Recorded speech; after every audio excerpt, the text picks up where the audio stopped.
Test. Hello. How are you doing? Test, test.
Radio check one.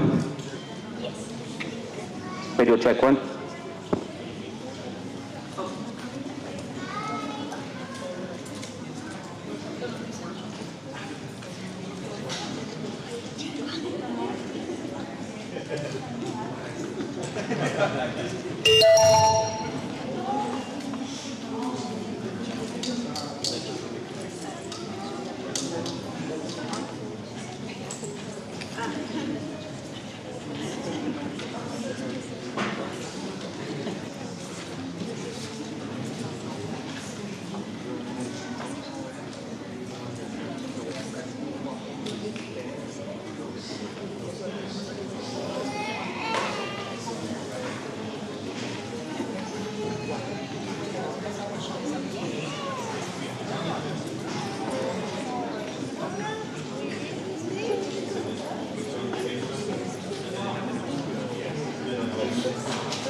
Good evening, everybody.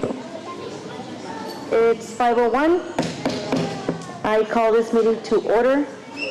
Ms. Delgado, can you please take roll call? Sorry. Board President Murillo? Here. Board Vice President Lira? Present.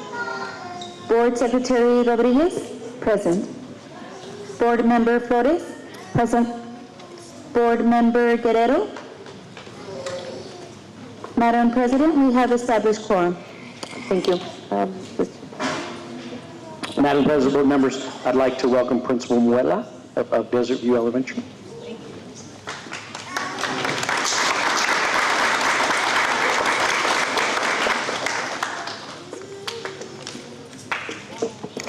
Madam President, members of the board, Superintendent Dempsey, it is our great honor to welcome you here to Desert View Elementary. We are truly grateful for your presence, and we deeply appreciate the time and dedication you give to serving our students, our staff, and our community.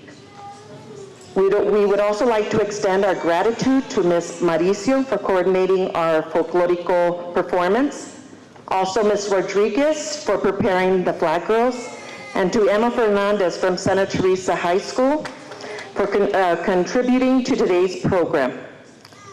To begin our ceremony, Natalie Cruz, Noah Martinez will now lead us in the Pledge of Allegiance and the New Mexico Salute, followed by the National Anthem performed by Emma Fernandez.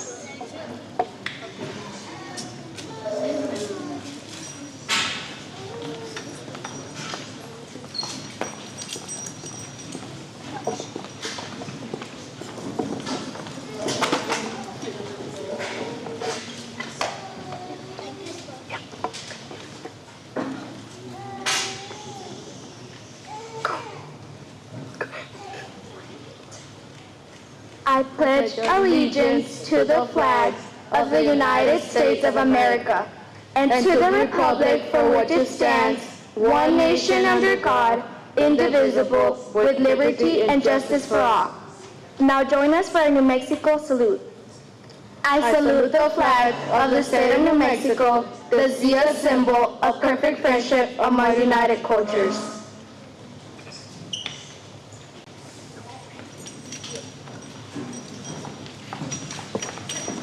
Thank you, Natalie and Noah. We truly appreciate you, our outstanding sixth graders. Now, for Emma Fernandez to sing our national anthem.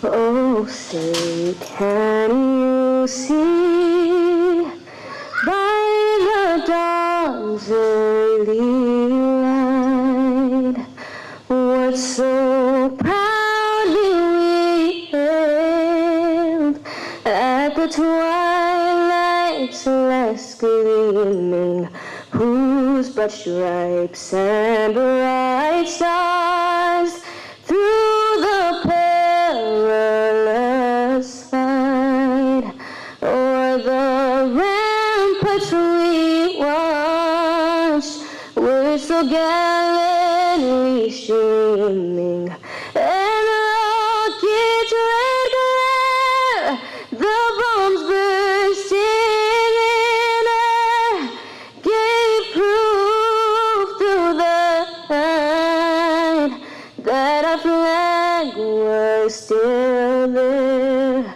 Oh, say does that star-spangled banner yet wave o'er the land of the free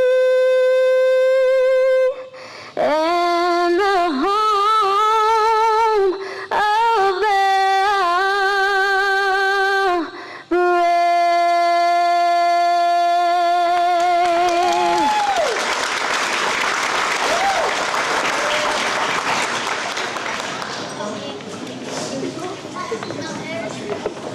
Thank you, Emma Fernandez. Next is our folklorico performance sponsored by Ms. Mauricio. They do an amazing job and we're very, very proud of them.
We will now have Emma Fernandez from Santa Teresa High School, and she's also the daughter of Erica, our assistant principal, Erica Rivera. So we're real proud of her.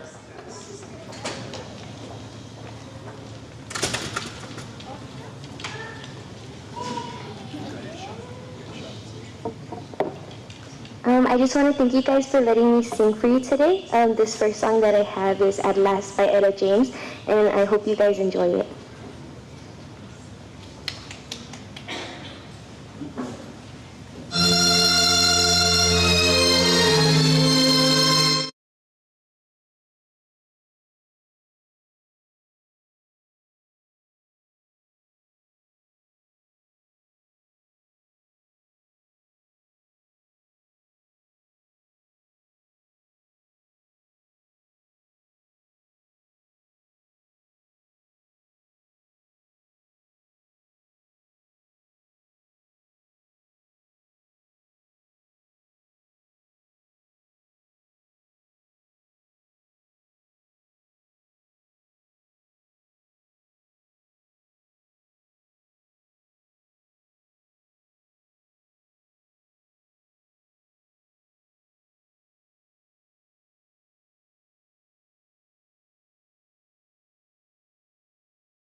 The thrill that I've never known. Oh, yeah, yeah.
Next, we have our folklorico. They have their last performance, sponsored again by Ms. Mauricio.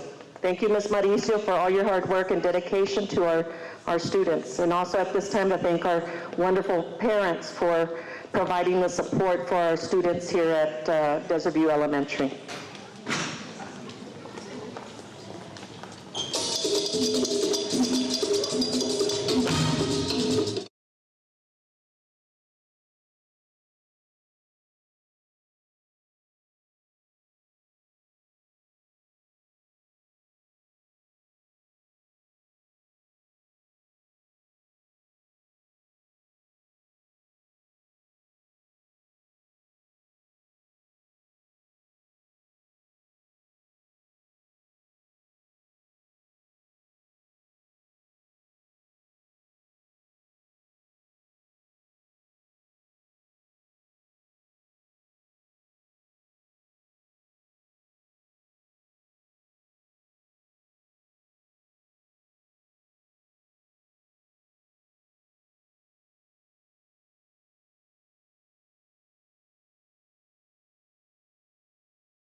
Great job, our folklorico, Desert View Elementary. Congratulations. All right, next, we have one more performance from Emma Fernandez, and then we'll have our last with our flag girls.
Last but not least, we have our wonderful flag girl team that we're very proud of.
special thank you to Ms. Rodriguez. She is the sponsor for our Flag Girls, and thank you all very much. I'm sure our parents, thank you parents, and I know that you enjoyed the performances.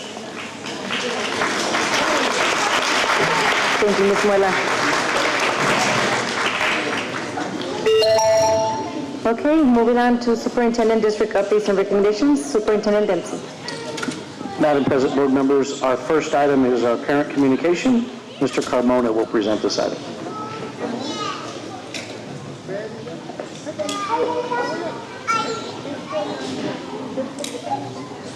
Good afternoon, Madam President, members of the board, Superintendent Dempsey. I bring before you an update on our messaging rates. We're steadily improving on our messaging rates. We reached 90% the successfully sent message rate. Next slide, please. And as you can see, we have the summer, the dip there falling off, and we are, at the time that I prepared this slide for you, we were about midweek there, so I wanted to point out that that was Wednesday, but we are doing very, very well as far as the number of senders. Next slide, please. And we are celebrating, of course, we want to point out that this is compared to, this is a 28-day trend, so this is compared to the summer when things got very, very slow, so I don't want to pump this up too much, but we are exceeding our previous benchmark as far as our Facebook reach, and as of today, we were just 11 followers short of 7,000 followers. Next slide, please. Yeah, so that was, yeah, we're a lot closer now. And next slide, please. And I just wanted to point out a little bit of the highlights. So we had an event at Gadsden High School where we celebrated with the GHS Panthers and had a community event, and that got a very good engagement rate on Facebook. And then I just wanted to benchmark where we were. You know, we do benefit from people tuning in online to our board meetings. And I just wanted to benchmark this, and then we'll return, and hopefully we see that trend increase. That concludes my presentation. Thank you. Thank you, Mr. Carmona. Our next item is our student representative. This is Matthias Hagen, who's a 10th grader at Santa Teresa High School.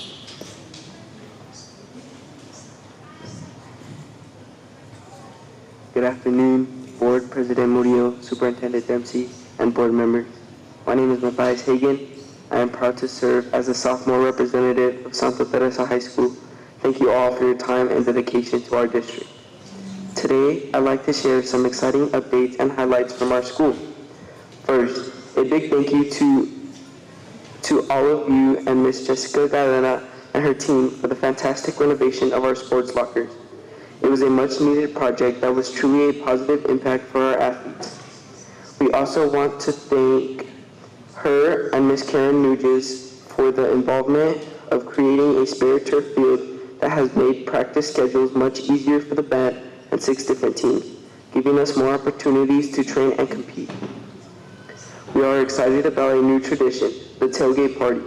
Before the first home football game, this event offers a fun and safe way to connect and celebrate before football games, strengthening our school spirit and community.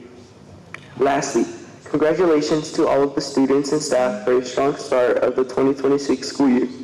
Events that we are planning for and looking forward to are October's PSAT testing, Homecoming Light Up the Night, where Student Council has invited the entire ST community for its annual Homecoming pep rally. We also want to applaud our Student Council for reaching out to our elementary schools and middle school to welcome future Desert Warriors. Thank you again for your continued support of Santa Teresa High School. Thank you. Okay, moving on to board member reports. We'll start with board member Flores. Good evening, everybody. Thank you for joining us, to those of you who are in person and in online. Mine's going to be very brief. So about 2 days ago, myself, Ms. Murillo, and Mr. Rita were able to attend the Doña Ana Community College Advisory Board meeting because we needed to take action on some business, and so there had to be 3 of us. And so I'm just going to briefly report that the enrollment of Doña Ana Community College has increased, so that's definitely a plus for them. And then we had the opportunity to give a report on the district, and so I'll let Ms. Murillo share what she shared. But I also had the opportunity to share with them that, one of the strategies that I recommended for increasing enrollment is we have a whole population of adults, like around my age maybe a little bit younger, with learning disabilities that, back then, for me it's like 31 years that have graduated, they didn't have the opportunities to continue their secondary, their higher education at a DACC or NMSU university. And so I told them, it's a great opportunity to reach out to those individuals, because kids, adults, individuals with learning disabilities, they can achieve if provided the correct support. And so, and I know DACC has a tutoring center, so I've shared that with them. And so with that, I complete my report. Thank you, Ms. Flores. Moving on to Secretary Rodriguez. Thank you. Good evening. Well, I would like to begin by thanking all the performances that we had today. It's always nice to see Emma. I remember her when she was younger, and I think the one thing that I really love is that she's doing all genres. Today hearing La Cigarra, that was, doing that falsete, keeping that is very difficult, and she just has a beautiful voice. And of course, Ms. Mauricio, thank you. She always has the ballet folklorico, and they do such a wonderful job. The kids are just excellent at that, and they really enjoy it. You can see their faces. They're happy to be performing. And then Ms. Rodriguez with the flags.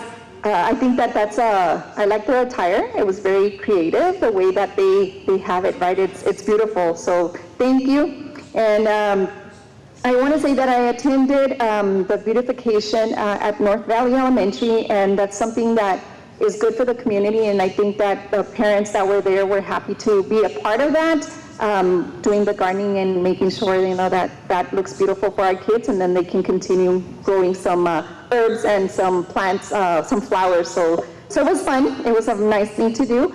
And whenever that comes up again, please, parents, I encourage you to participate.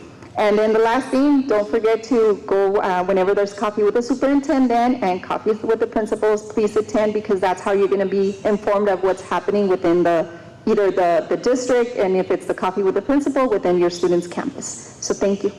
Conclude with my report. Thank you, Ms. Rodriguez. Moving on to Vice President Lira. Thank you. I want to thank Ms. Principal Muela for her hospitality. I don't want to be biased because it's my district, but this is one of the best talent shows that we've seen, so that's really good. It was amazing, and that's pretty much it. Thank you guys for the hospitality here. Thank you, Vice President Lira. For my report, thank you, first of all, Principal Muelas for hosting us. Ms. Mauricio, as always, she does an amazing job with her kids. And Ms. Rodriguez to be able to implement I was in flags in high school, to implement flags at the elementary level. I mean, that prepares them throughout the year. So that's awesome to see something new at an elementary level. And you can see everything, the energy, everything that you guys are putting into this school. It's amazing. That's something that I would like to see across the district. I want to thank our student representative. I think he left already, Mr. Matias. Thank you for your report. A reminder, because it was pretty packed outside, there's parent-teacher conferences today and tomorrow. I really hope that parents are taking advantage to have those conversations with their teachers. Like Ms. Flores said, we attended the DACC meeting in Las Cruces, and we did highlight with Dr. Torres the Alta Vista Early College 100% graduation rate. And one thing that I guess, I don't know if she was able to call you, but there was supposed to be a conversation. She was gonna try to call you yesterday, Mr. Dempsey, to see if there was, I guess there was an idea of a collaboration to have like a celebration of that for DACC and Alta Vista Early College. And then they are doing a $6 million expansion in Salon Park DACC. It's a total of 12 million, 4 million are capital outlay. So they're very excited about that. They were sharing the numbers of the staff and faculty that they hired. They showed some pictures about that as well. And then they're doing something new that is called Timely Care. And it's an app where they're going to be helping students. I think they said it was $20 fee where they're registering. But it covers basic needs assistance, prescriptions from 66 to 99%, counseling, health, coaching, yoga, etc. So they have 68 students enrolled already. It is free and it's nationwide. And then they will make sure that they have some resources through Avanza for those students if they need something locally. So I thought that was amazing because everything is virtual, and they're trying to encourage the students and employees to take advantage of Timely Care. Then we also talked about graduation rates from Las Cruces Public Schools, Hatch, and Gadsden, and so they're noticing that, like Las Cruces said, what did they say? What did they say? We will not talk about that other district, which they meant us. That we're doing really great things, right? And they're trying to follow the lead, and their superintendent as well, having the relationship that he has with Mr. Dempsey. You know, they're getting ideas and trying to get those numbers up as well. I know it's sports season already, and it's awesome to see already the football teams practicing and being out there.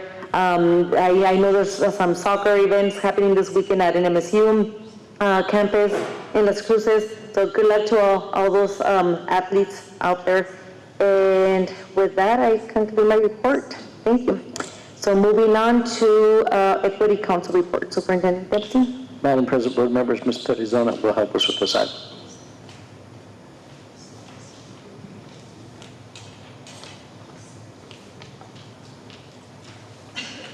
Good afternoon, President Murillo, members of the board, and Superintendent Dempsey. Our Equity Council report, our first meeting was held on Tuesday, August 26th at North Valley Elementary at the Community Center. We had a presentation, Building Blocks of Reading, Understanding Sounds and Words by Ms. Nereida Gamon. Our Equity Council members really loved the presentation, the new science of reading, and how we are teaching kids how to read now. So they definitely want to get more presentations by Ms. Gamon. So that's something that we will incorporate into the schedule. The feedback was really excellent. Because none of us learned how to read like that. So it's a true new way of reading, and they wanted to learn more strategies so they can support their kids at home. So that was really good. The next Equity Council meeting is September 30th at 9:30, and that's going to be at Gadsden High Community Center. And then you do have a copy of all of our Equity Council school year meetings this year. So hopefully you guys can continue to attend. Any questions? Questions, comments? Thank you. Thank you. Okay, moving on to item 6, Superintendent report on community outreach, including to underrepresented and non-English speaking families. Superintendent Dempsey. Madam President, board members, Ms. Villalobos will report.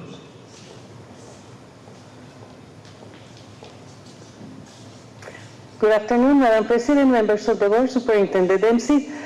This month has been really busy with we have been really busy with parental involvement. The classes started taking place already at the centers, and POAs have been really active trying to coordinate with the principals the agenda so we can have a good beginning. It seems like we're going to be a very busy year with parental involvement.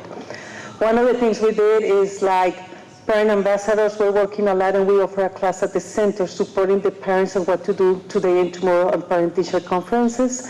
Kind of like guideline was decided to support parents on what to expect, how to communicate with your teacher, how to connect.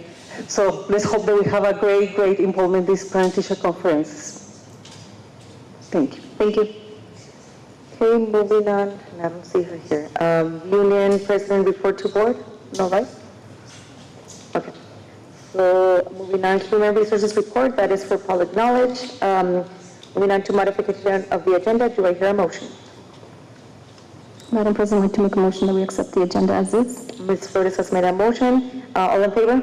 Aye. All opposed? Motion carries.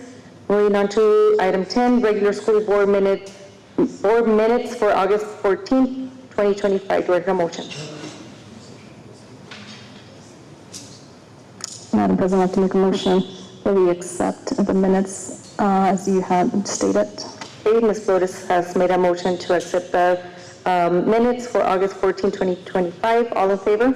Aye. All opposed? Motion carries. Okay, before we make a motion, do you guys have any questions on the consent agenda? Okay, we're hearing none. With that, do I hear a motion?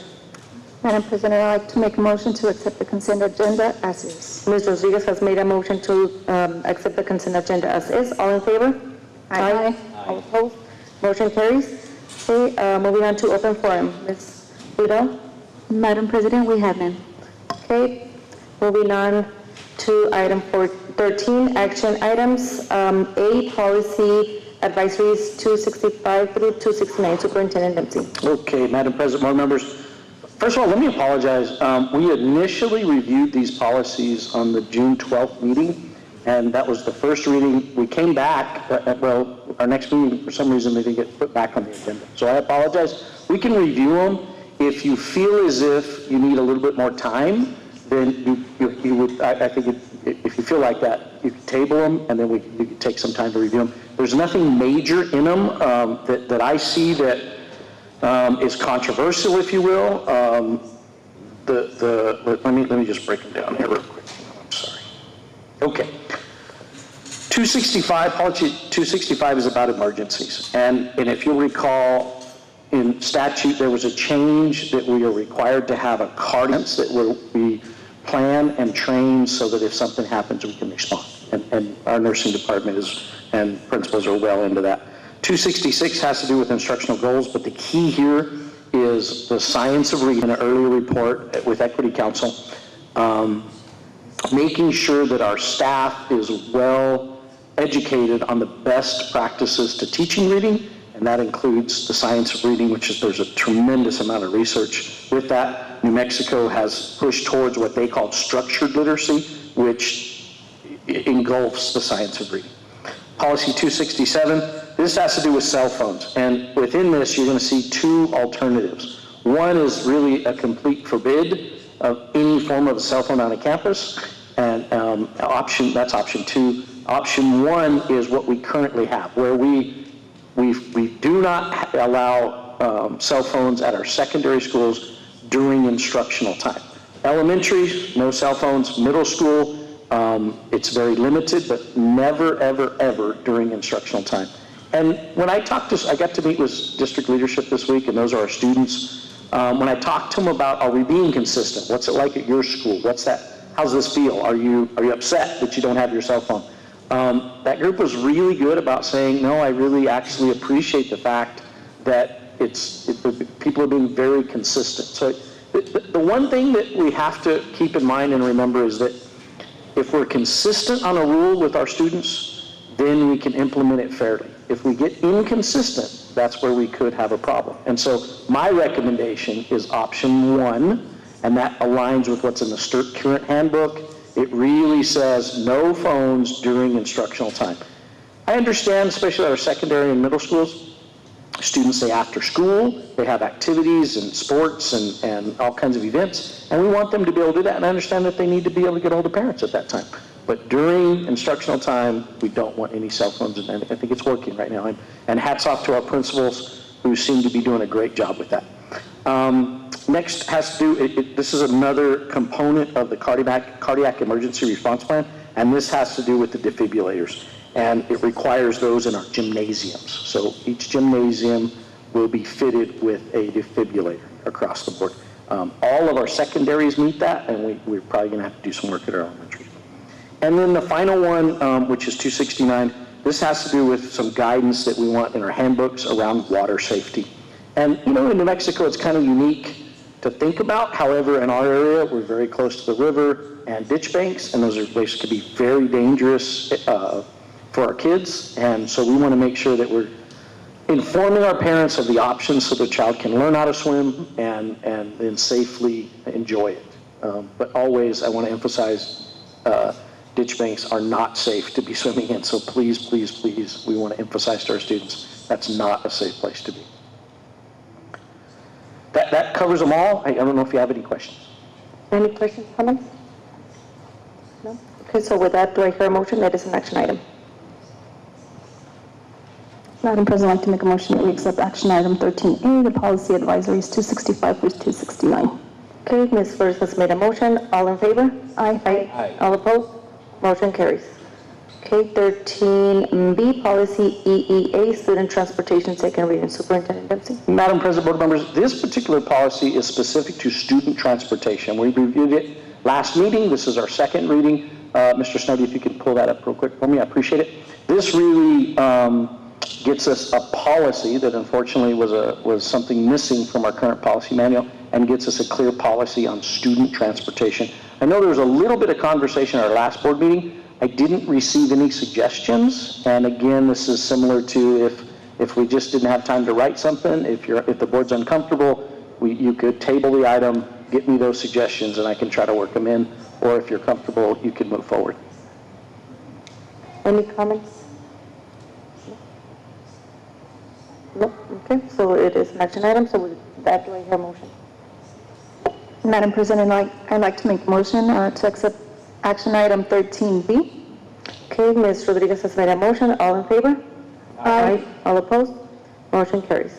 Okay, last action item, 13C, NMSBA call for 2026 legislative resolution. Superintendent Dempsey? Madam President, board members, we had this conversation last meeting. We do have a deadline coming up September 8th. I hadn't received any official requests for specific resolutions. Just so everybody's a little bit clear, there's a lot of resolutions NMSBA will consider, and those are currently in place. They bring that back up to a large committee and they get to review those.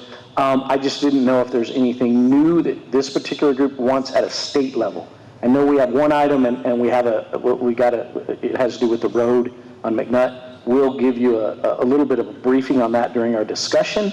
I don't know that really makes sense as a statewide item, but probably locally a good item to work on. So, do you guys have any, do you guys have any ideas? I do, I think it's in the language, because I did reach out to a couple of legislators from both parties, because I wanted to see their opinion on both sides. And so what they suggested is maybe have someone that can tweak some wording, because I do believe, and I have to agree with Ms. Flores, I do believe that we need a stipend for employees that deal with special education. Teachers, IAs, most of the stipends go to the teachers, but job coaches and IAs, they really don't. So, and I've seen how much they get paid, so I feel like they deserve some kind of incentive. I just don't know the last language, and I showed them the last two languages, because it was been 2 years, right, that you have presented it, Ms. Flores?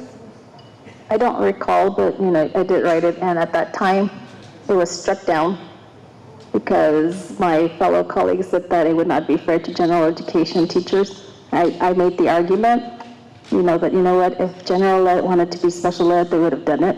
That I don't think they would, be opposed to that. And so one of the gentlemen that opposed and convinced everybody else, he's no longer there, so it might be different.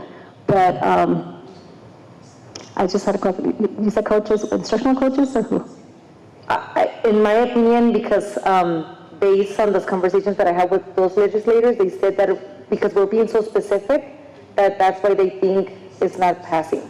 So maybe we should be more like across the board in special education, because we're already struggling nationwide to have employees, period. So why not make it across the board instead of being so selective? So I said, well, that's a good idea, because I don't remember being so specific, but when we went through it last year, we went through it this week about last year's, it was very specific. It was a stipend for special education teachers. So I said, okay, well, what do you guys think? And one of them said, why don't you do it across the board for special ed? That way you're targeting that specific department. So I don't know if that's something that you guys would like to do. I don't know your thoughts, Mr. Dempsey, because like I said, considering that those two legislators, they're from opposites, and they both brought the same point, that because we were targeting a specific group, that's why they think that it's not going through at all. But what do you think about that one? Madam President, Board members, the way you might want to, what I might recommend the way you approach that is, because it's already a resolution, then that larger NMSB committee can adjust it.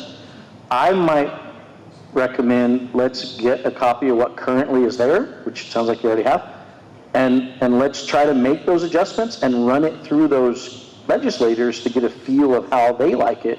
Then you can take it back to the, if we can do that before the NMSBA's fall conference, then you can kind of tell them, look, we already have a little bit of support from both sides of the aisle on this. That might encourage them to push that through. Okay, so what do you guys think about that? The only concern, Madam President, is that there is a deadline of Monday, September 8th for us to submit that, and what that happens is it's pretty much has to be the final draft has to be submitted to NMSB, because then in October is when the resolution committee meeting meets, and then it's presented. Unless you want to take a chance, come December, you could propose on the floor when we meet up there.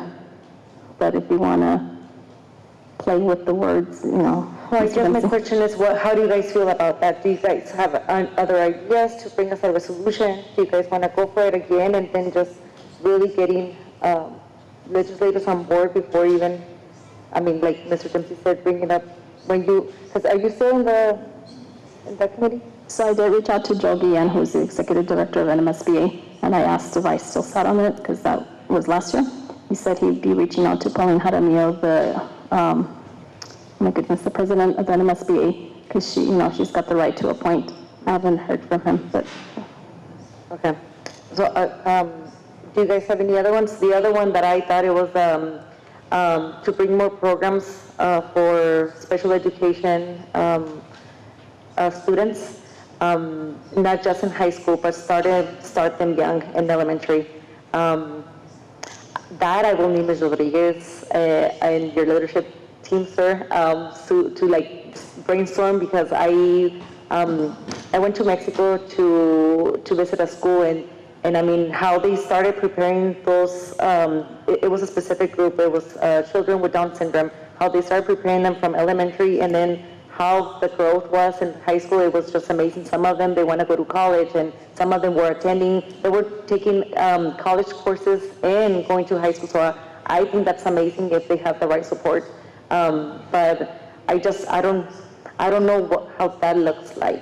I just thought, okay, if there's that one program targeting specific people with Down syndrome, okay, what about autism? What about, so I started thinking about other ways. Madam President, what I might suggest is if you'll just email maybe myself, and I'll sit down with my academic services team, and we can start talking about what that might, what we currently have in place, and maybe how we can start adding components to it. One of the things I think that is important is when we find something we think works, I really like to start with pilots, and that gives us a chance to really hold on to the quality we're looking for, and then it doesn't. Sometimes if you try to go too big too early, you lose some of that quality. And at the end of the day, that's what it's all about. I think it's an appropriate time, if you're okay, Madam President, to mention, we just recently had a training with a young lady who was a student of ours. She is 100% nonverbal, in a wheelchair, but is will graduate in December with her degree in journalism and minor in Spanish. Got to tell some really neat stories. She was a student. She graduated from Gadsden High School in 2016. And so the neat parts of the story, really, as her and her older sister came with her, helped us all probably pause for a minute and realize it's going to be a struggle. And we all have to stay at the table working together. And if we do that, she's a great example of someone that is completely overcoming the odds and showing us everything that's possible, and was very complimentary. Now, I will tell you one thing that hit me pretty hard was what she shared was that sometimes we forget to think of the mental health status of those students. And that was a lot to hear. And now her ability to speak it, she uses her hand to type into a machine that speaks for her, but very incredibly articulate, and could explain her feelings and how she went through different times, and she used the word depression. And so it hit me really hard that said, wow, that's a component I know we probably haven't paid much attention to. And so, again, throw any ideas at us. I think the team we're always up for a challenge, and maybe we can find some components of this that can benefit our students. What about you guys? I like the idea. The only thing is that we've got the deadline of September 8th, and we would, Mr. Dempsey, would have to approve it today, or would we have to meet? Madam President, here's how I might approach this. Because now, let me go back to the sped stipend piece. Am I wrong in that it's already a resolution? It's already there. So I don't know that one particularly has to be approved right here, but I think we should try to adjust the language with the big group of NMSBA. Is that possible? Is it there this year? Because I thought it was last year, and it's not this year. I think that's what I heard. I'm going to agree with Mr. Dempsey. If I recall correctly, it is something that the NMSBA is already pursuing. And if we recall, was it this year, individuals were supposed to get, my goodness, I forget the plan, but it was, remind me, Mr. Dempsey, there was a plan to pay stipends, and it was going to happen, and then all of a sudden, it didn't happen because they said there was a lack of funding. But if you want to elaborate, sir. Madam President, Ms. Flores, the program that rolled out this year, first of all, it was 2 phases, phase 1 and phase 2, and you had to apply for it. Phase 1, there were some very specific requirements to SPED positions that had to be open, I believe, for 2 years. We didn't qualify for that particular phase. We did apply for phase 2, which were across the board stipends. And by the time they got through phase 1 at the state level, they did not award anything for phase 2. So what I would say is, I think it's likely that it seems to me that governing body in Santa Fe has the appetite to reward, some funding there, award some funding there. I just think maybe we got to figure out what the wording is that our legislators are not liking or are afraid of. It's not there. And then, Madam President, on the second item, I always think it's a good thing to press statewide. I think that's a good idea. What I thought I, though, heard you describe was something you want in Gadsden. And so, challenge us. That's what we're here for. Give us an idea of what you would like to see, and let us start working towards that goal. Well, I was thinking about putting it here just because I also sit in the NMPED, the family cabinet, and parents from across the state were saying that they see that this is lacking at the elementary level, that they don't see any programs for their kids. At the middle school, they see a little bit of introduction to some programs that are going to be, that they can be part of in high school, so they're not even part of in the middle school. So we started talking and said, that will be a good one. And there's 2 of us that we are board members. The other one is from Santa Fe, and so she said that's something that we can bring up. So I said, let's.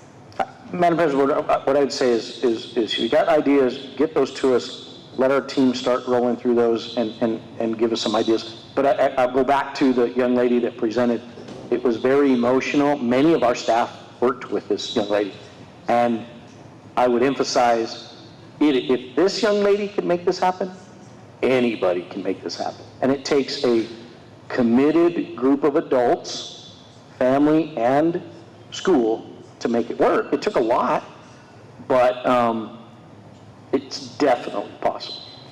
I was going to say, so I must say that it's kind of probably, do you guys agree with me, that it's kind of late to submit something in writing, because we'd have to approve it. So here's a suggestion, is if we're going to have another prime, who knows if that's going to happen, remember, before we even get to October, November, when that usually happens, we probably should be having already a conversation with our state legislators. I know that Sarah Silva is really open to meeting. You know, maybe take that approach versus submitting a resolution to the NMSBA. It's lack of time, I don't know what video. February isn't a weekend, it's a week. Yeah, but who's gonna? Why not use the same language from last year and just tweak it, right? Okay. Because it's not there, I'm over here picking and choosing. Okay, what do you guys would like to do? Do you guys want to? Madam President, okay, so for the first one, it seems like it's not the one that's for the stipend. It's not showing on the summary of the 2025, so perhaps that needs to be resubmitted. But then, I don't know, same thing as for that one, is there enough time to tweak it and make those additional changes? As for the other one, I do believe that I think we could start at district level and seeing what, I guess, other, what components could be added, as Mr. Dempsey stated, and then seeing how that's going, and perhaps later next year have a resolution so asking for some kind of support, and if that's the case, if that's what we need. So I think the second one, we definitely should just leave it at it as, you know, pending and start working on that at district level. And the other one, again, Ms. Flores, I don't know if you would like to resubmit and then review whatever it was that you had a couple of years ago, since it's not showing up, or would you rather just wait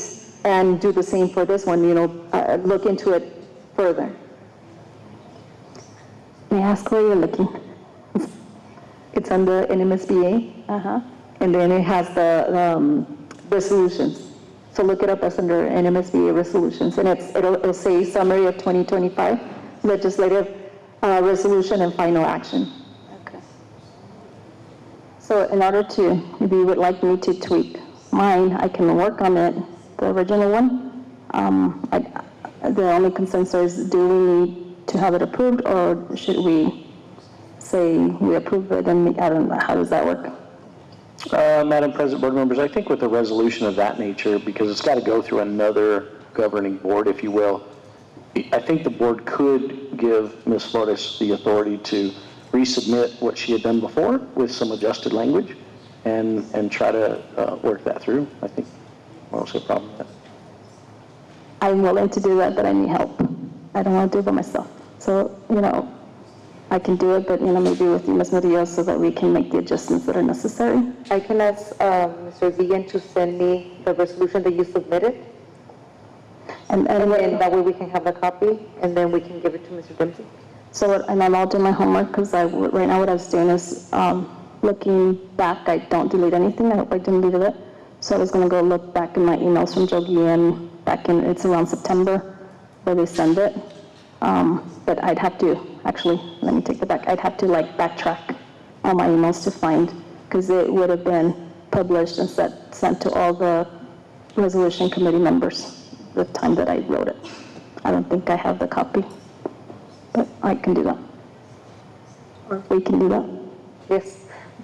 Okay, so with that being said, it is an action item, and it's not there for 2025.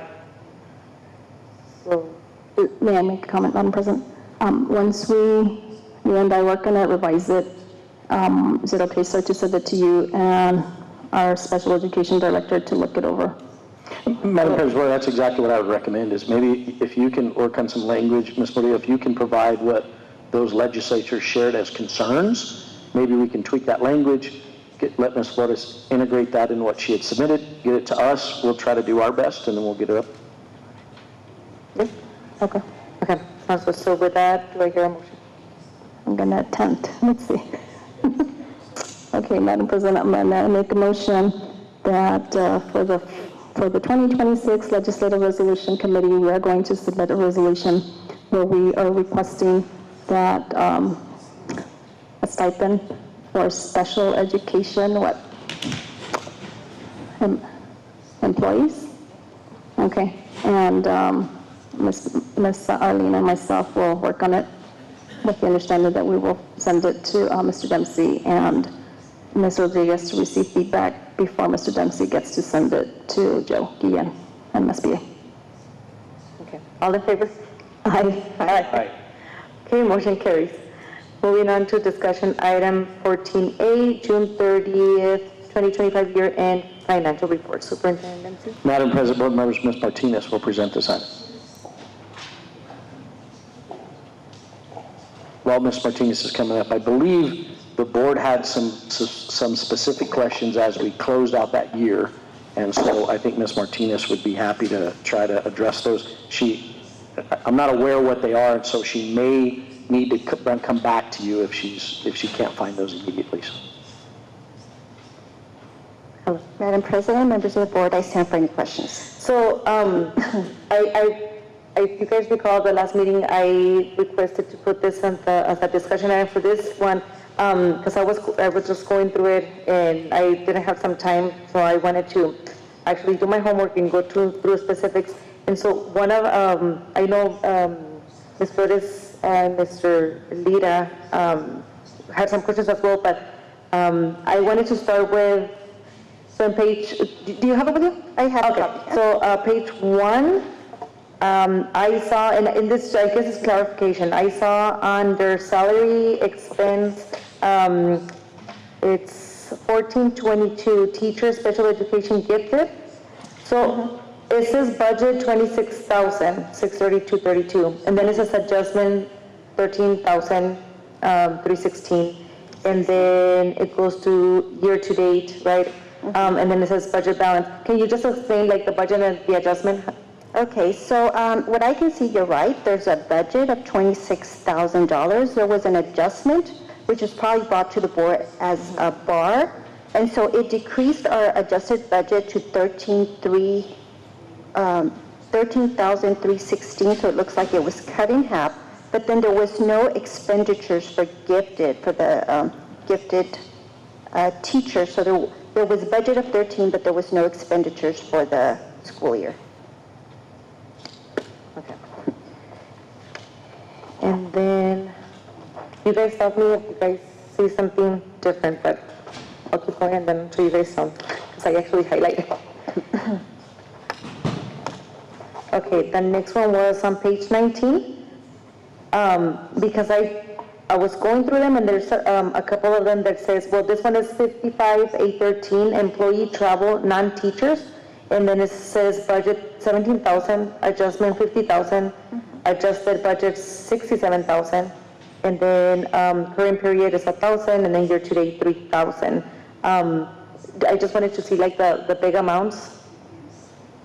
So what is the question? So because we went through 17 all the way to 50 and then 67,000, but then up to right now we have only spent 3,000. Right. So what I can only see this. What I can do is I can go back and see what the purpose of that was.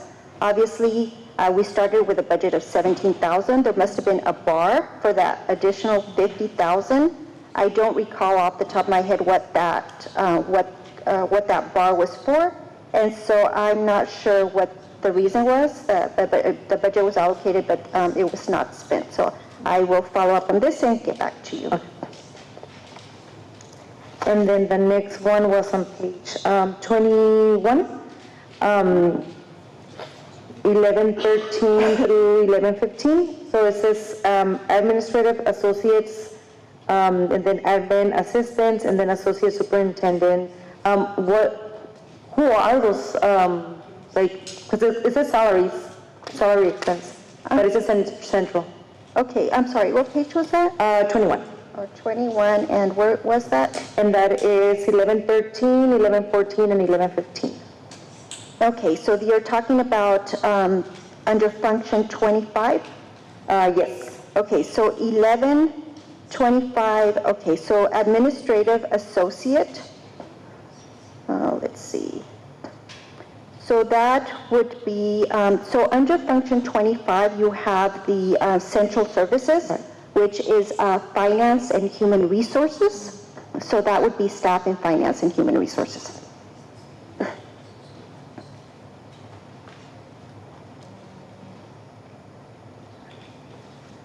Okay, I'm trying to put like titles to people. Yes, yeah.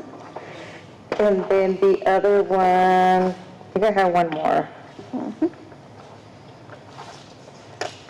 Sorry, Ms. Ines, but I do not do math, and it took me a good week to do all this.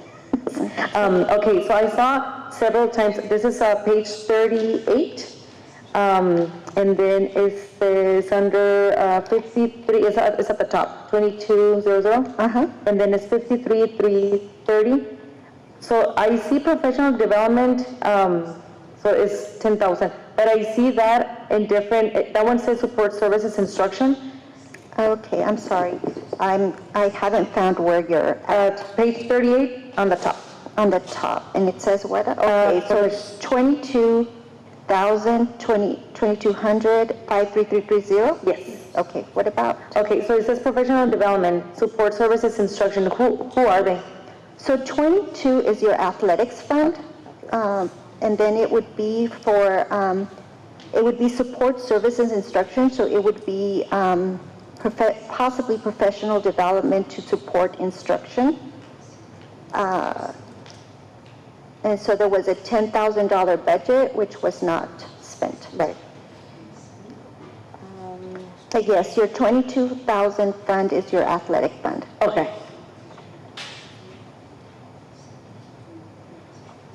Okay, and then I see it again on page 48.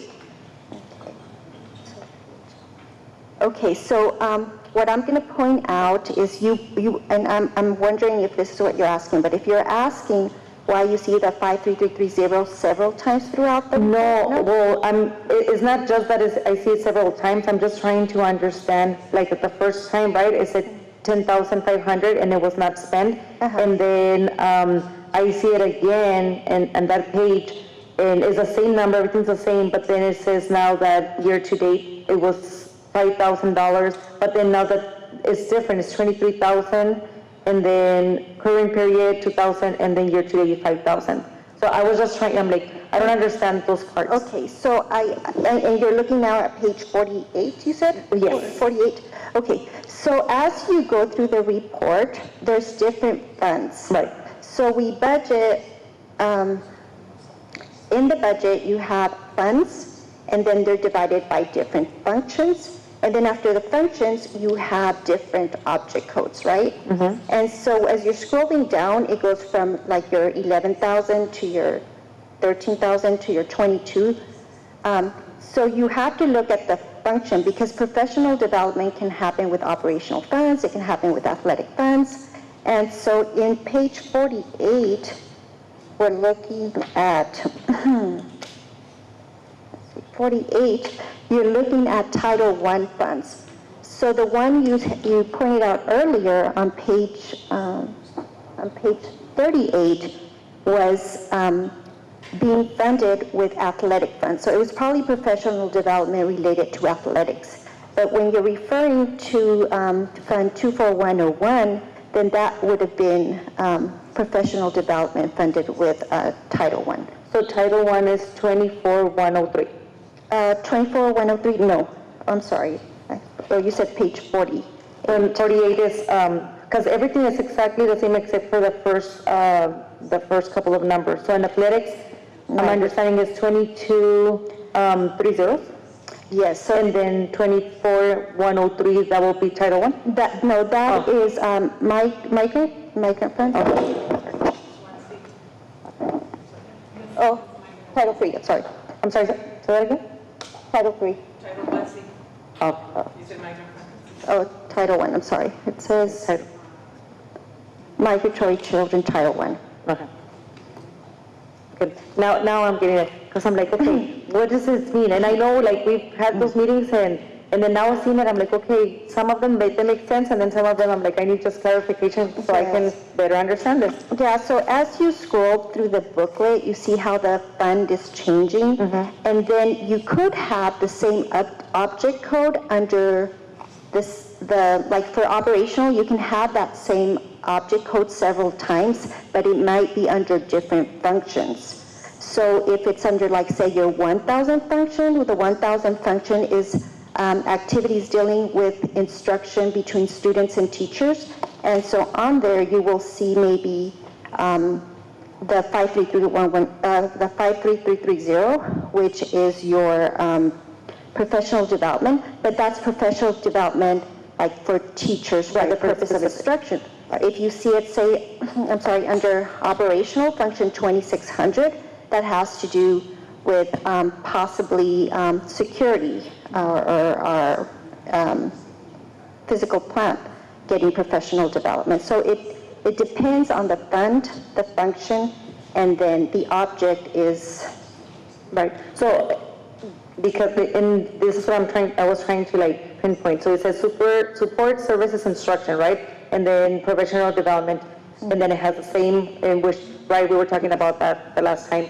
It has the same numbers, but then the first ones, those are the ones, the fund, it was different. So then what is 24153?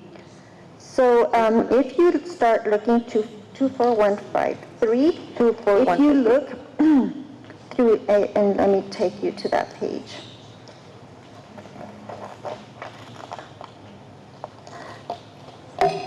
(24153) is English language acquisition. And so if you go to page 60, Okay. Yes. and it's kind of set up a little weird, but if you look at the bottom of the page, it gives you the total, and you see where it says 24153, the letters are a little bit bigger, and so you can see there, it gives you the total for the fund. Okay. So, and it does give you, so it does give you the title. Training, recruiting. Right. Okay.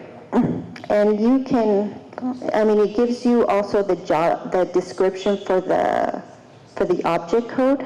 And then under every change in function, you can see subtotal instruction.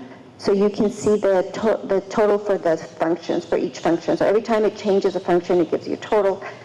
It's not the easiest to read, but if you look through it, you can see where it does give you the description. Yeah, so But in it's the not very bottom, user-friendly. so in the bottom of 64, support services, general admin.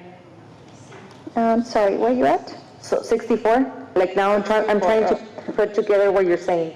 So Okay, at the bottom of 64 says for support services, general administration, support services. 64, support services, general,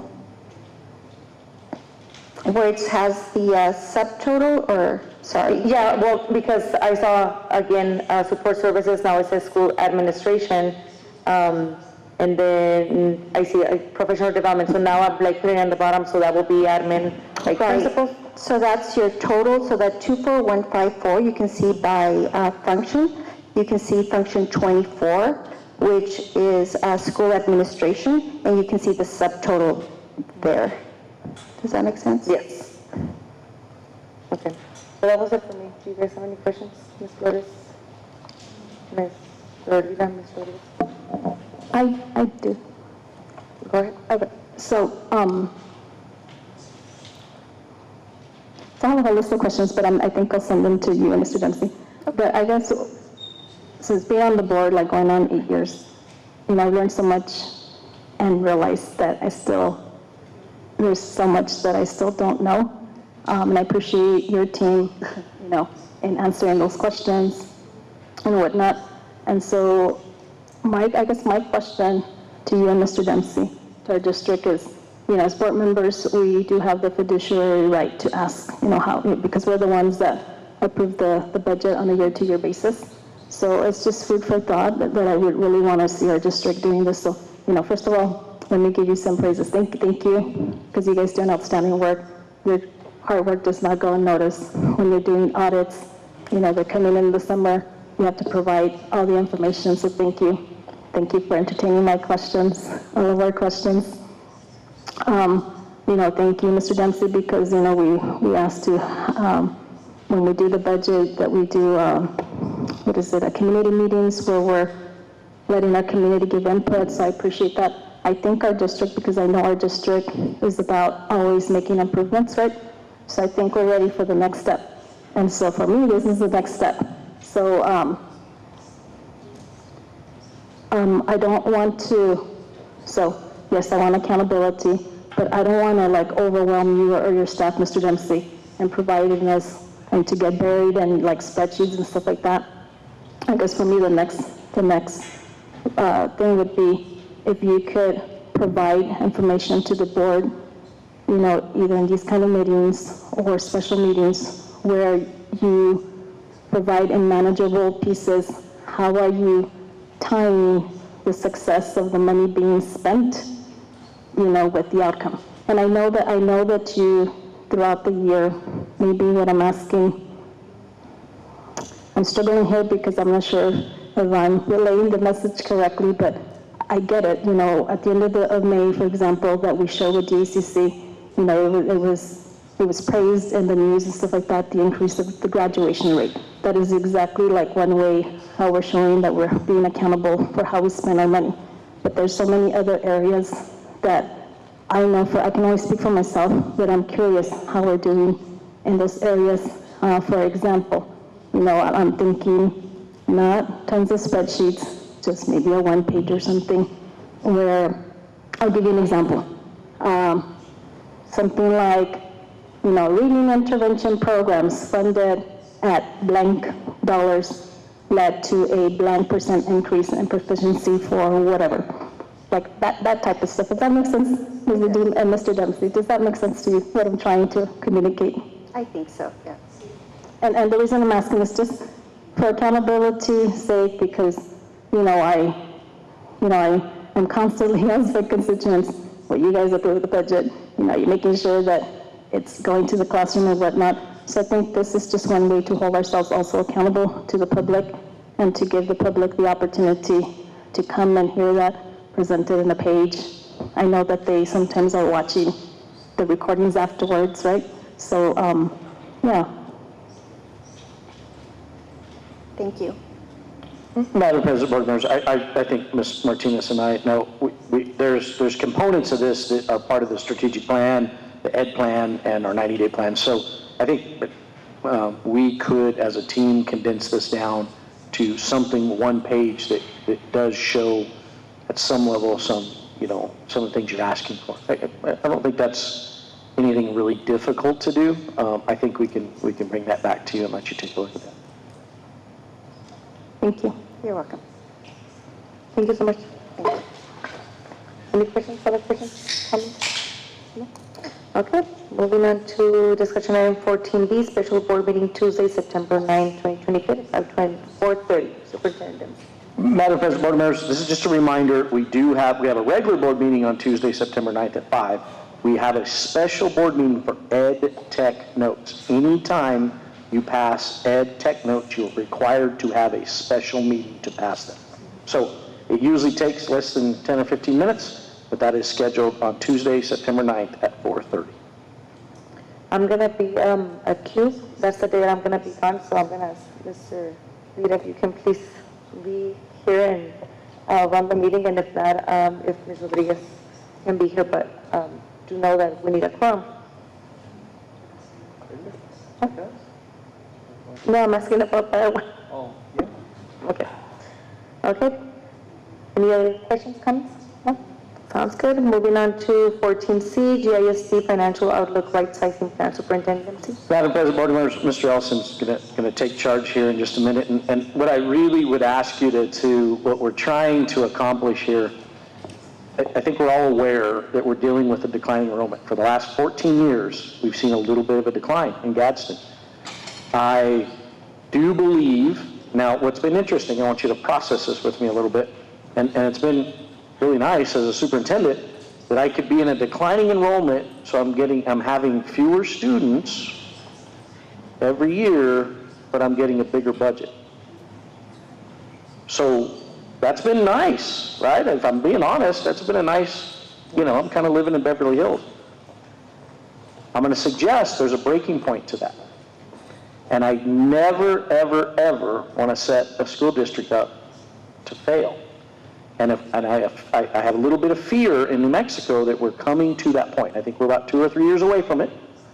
But I am not of the opinion that waiting is the right idea. And so Mr. Ellison is going to put together some of those numbers to give you some idea what future budgets could look like. And then I'm going to throw some things for you to think about that could prepare us very well for the future. Thank you. Good evening, Madam President, members of the board, Mr. Superintendent. I appreciate the opportunity to share some information and insights with you. We conducted an analysis of the impact the declining enrollment would have on our SEG budget. And before I get to that, I wanted to go over a few key terms that are used in here so we have a general understanding of the meanings of some of these. So first off, enrollment. We're familiar with enrollment. Enrollment is the total number of students enrolled in the district. That's given on any given day. It could be at the grade level, the school level, the district level. And then there's a different factor called membership, which is taken on specified days in the year. And only those students who have a qualified enrollment on a given day, on that specific day, are counted in that membership. And right now it's the 40th, the 80th, and the 120th day, and then also at the end of the year.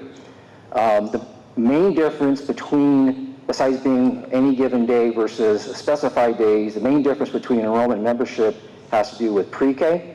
When we talk about enrollment, pre-K numbers are all students, but for membership, it only includes those students who are receiving special education services. And so typically those are our DD pre students, our 3Y or 4Y program.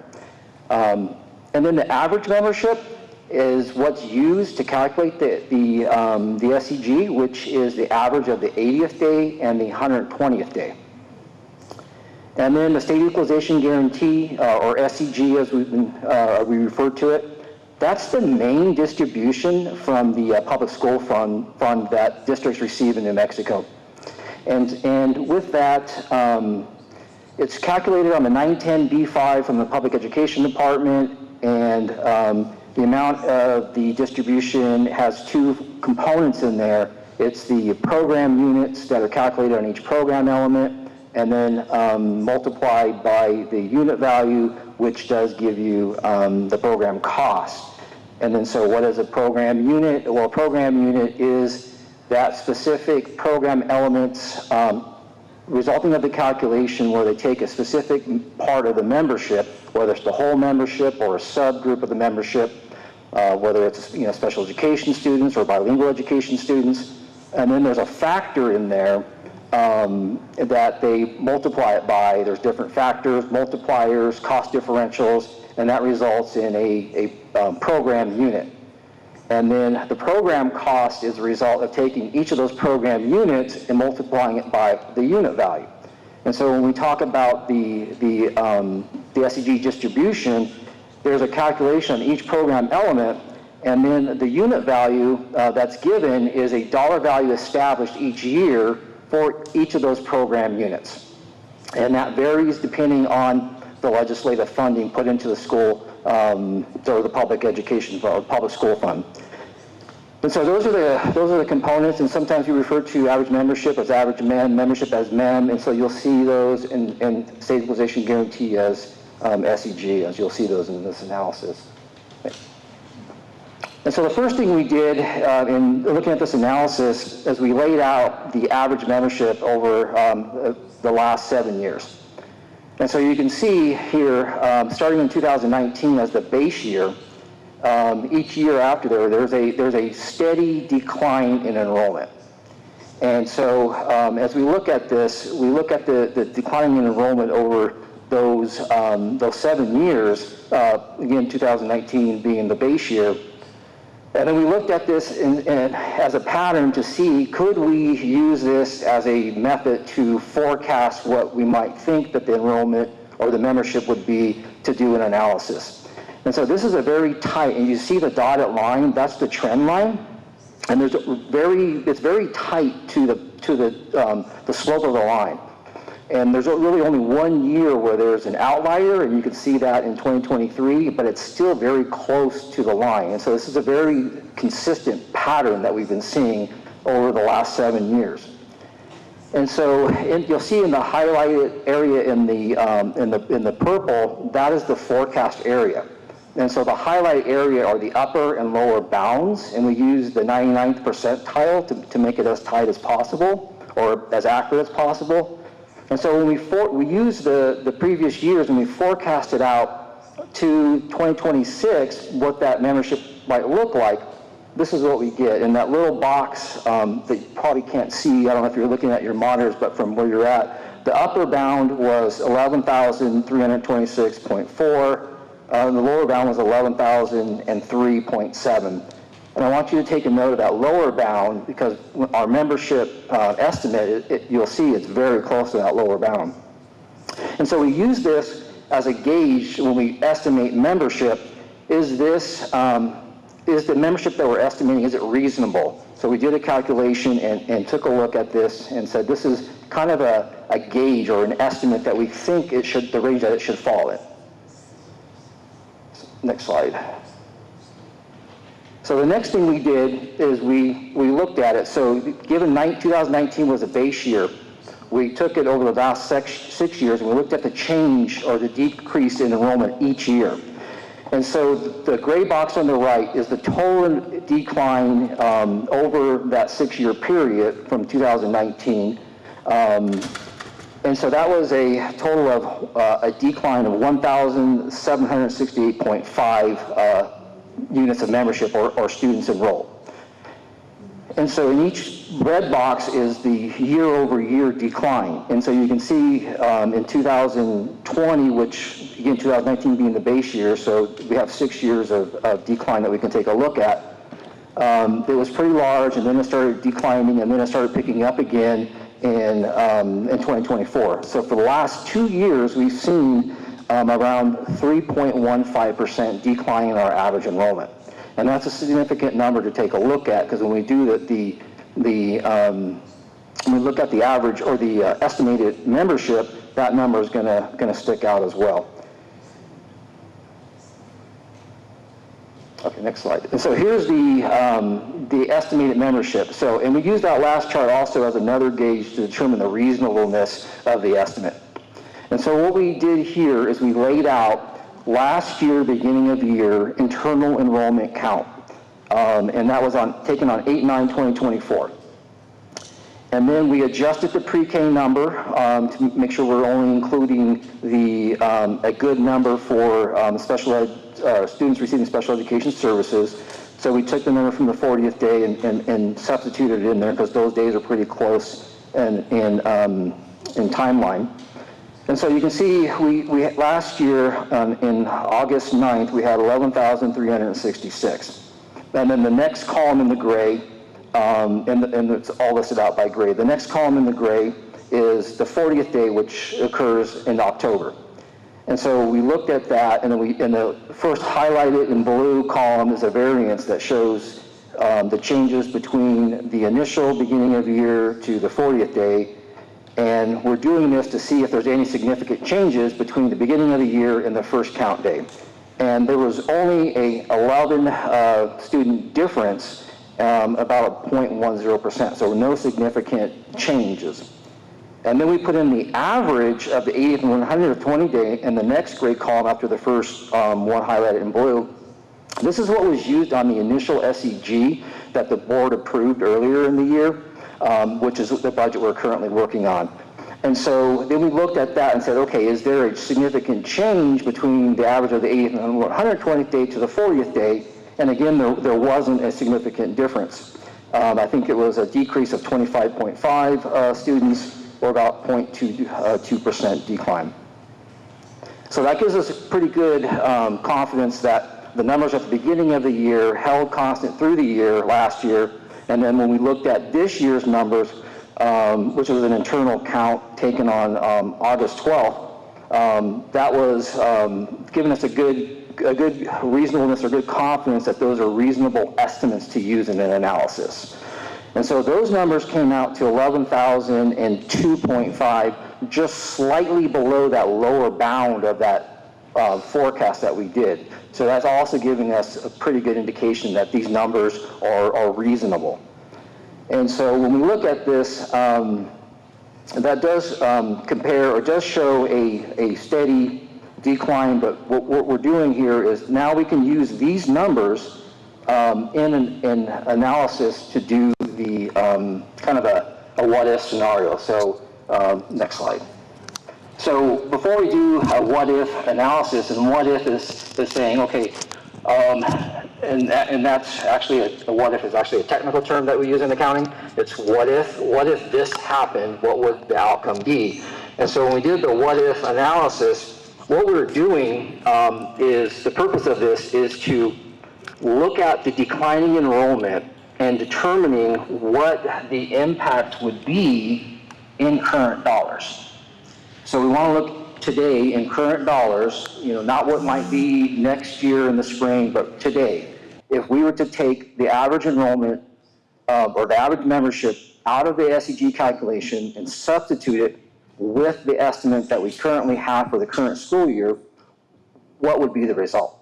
And the reason we're doing this is to give the superintendent and the leadership of the district information that they can be proactive in making any decisions or making any changes of course looking at this.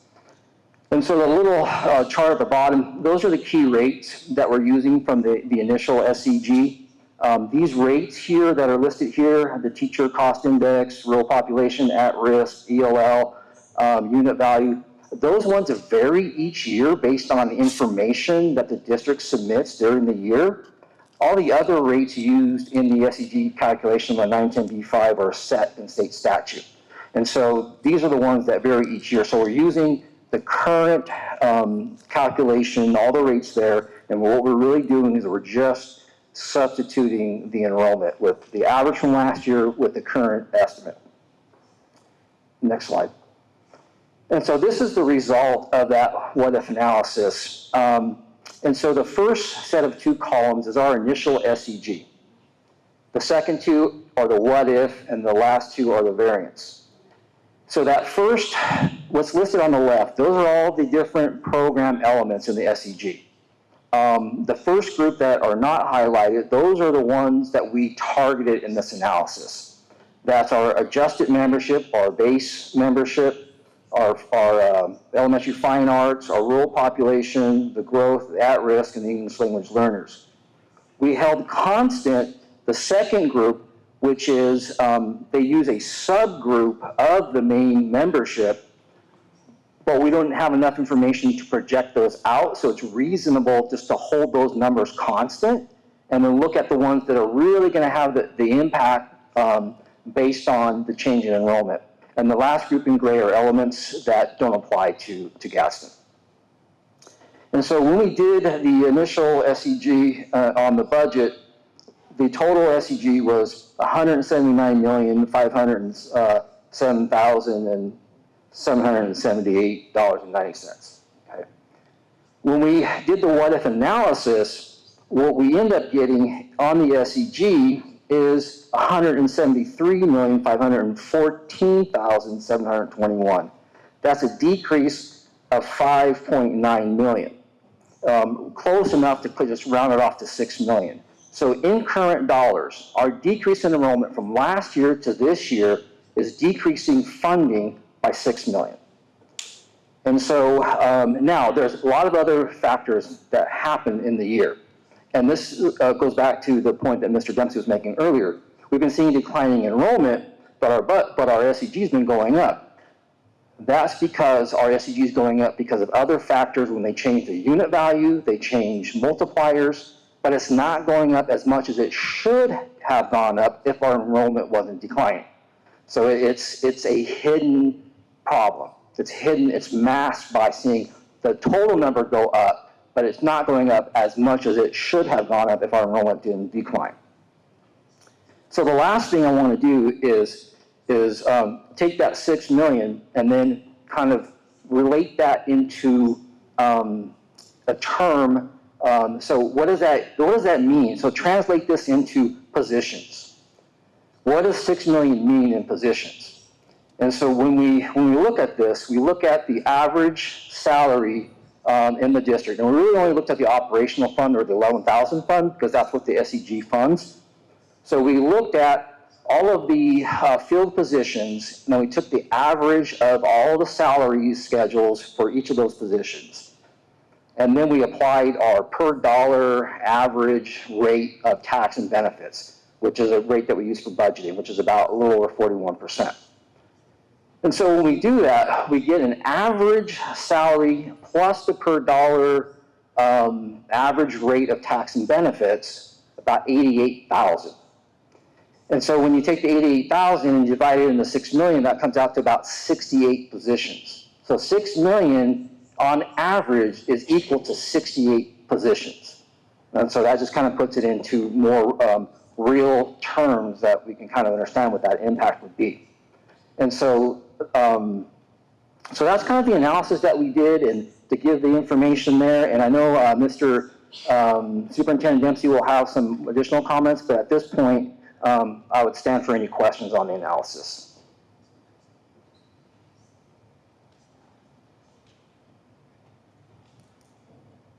Oh, any questions? Well, Ms., just to update you guys, President Murillo had to leave, so I'll take over.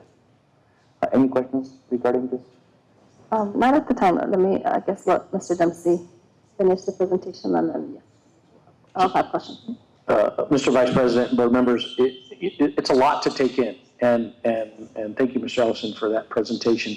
What we're trying to do is put us in a very good position to be able to make decisions, protect programs. I meant to emphasize this because I really liked this quote from JFK was, the time to prepare the roof is when the sun is shining. Right? Let's not wait till it's raining.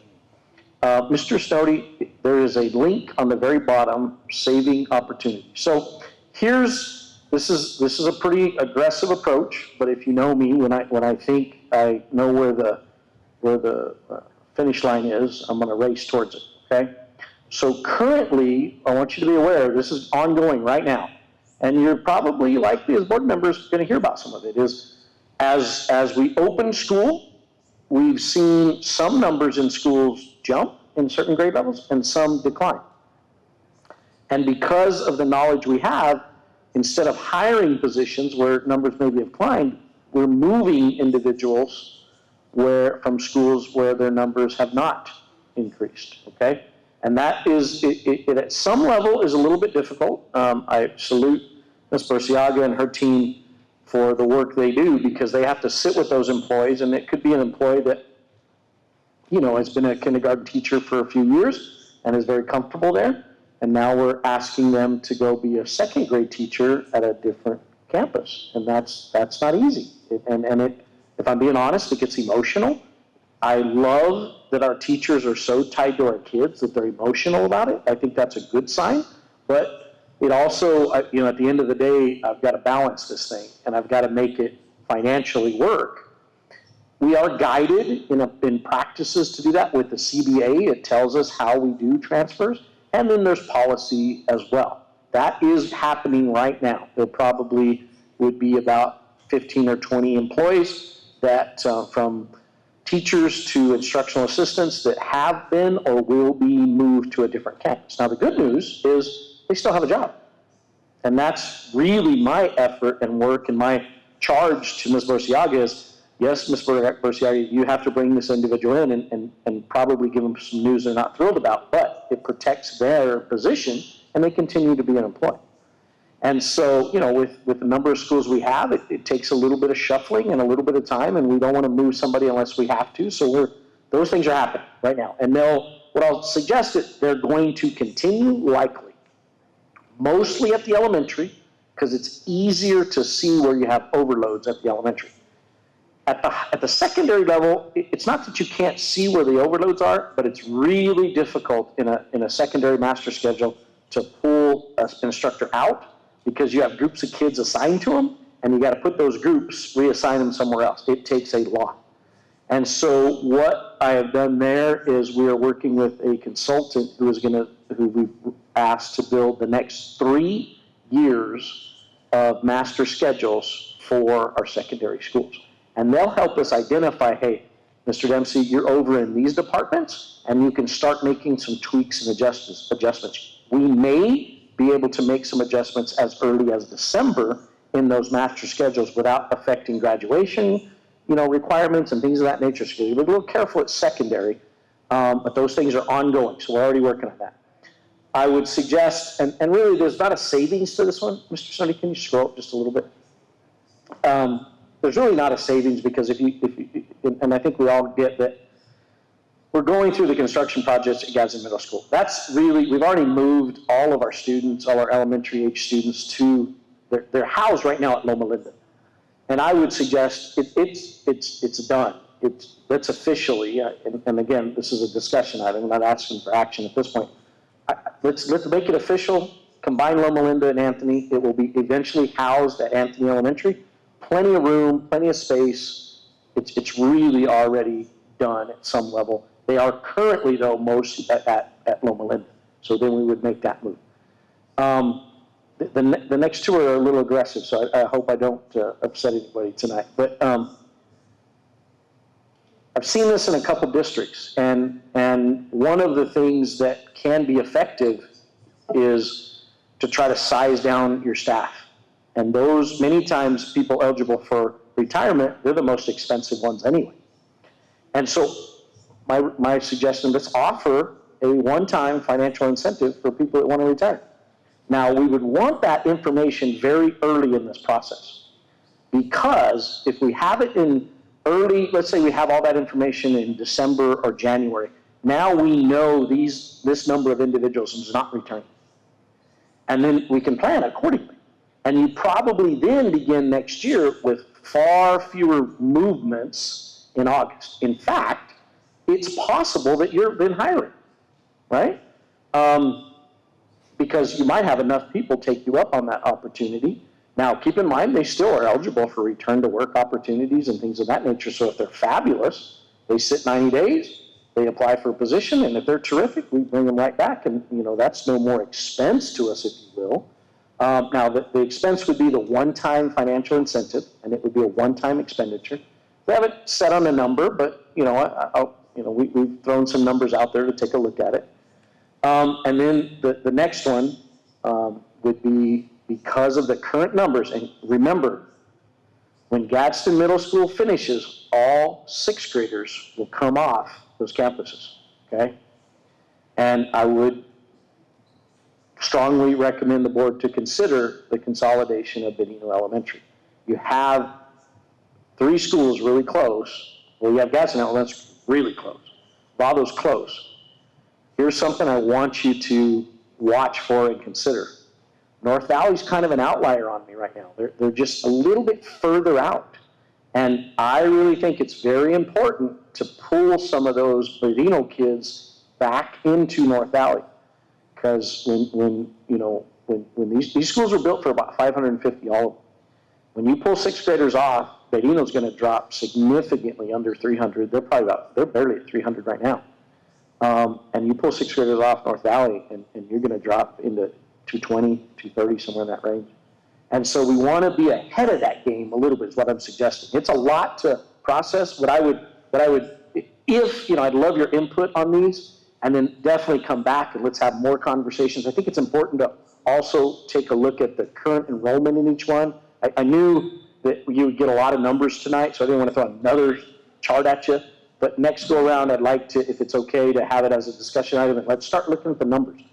What are they currently at? What will they look like when the 6th graders are gone, right? And then if we did consolidations, what would that look like? And so I want you to kind of think about it. It could also open up some opportunities if for example, we went ahead and moved a little quicker on Benino, and that was something the board was okay to do. You could then move out to Vista, right, it's right by it. It's a very good building. It's a little older than the others near it, but it's much better than the portables. You could move out to Vista right by it. We do have a really nice partnership going on with DPA and Alta Vista, and they're sharing staff right now. So that's a really nice way. It's a cost savings for us to consider it that way.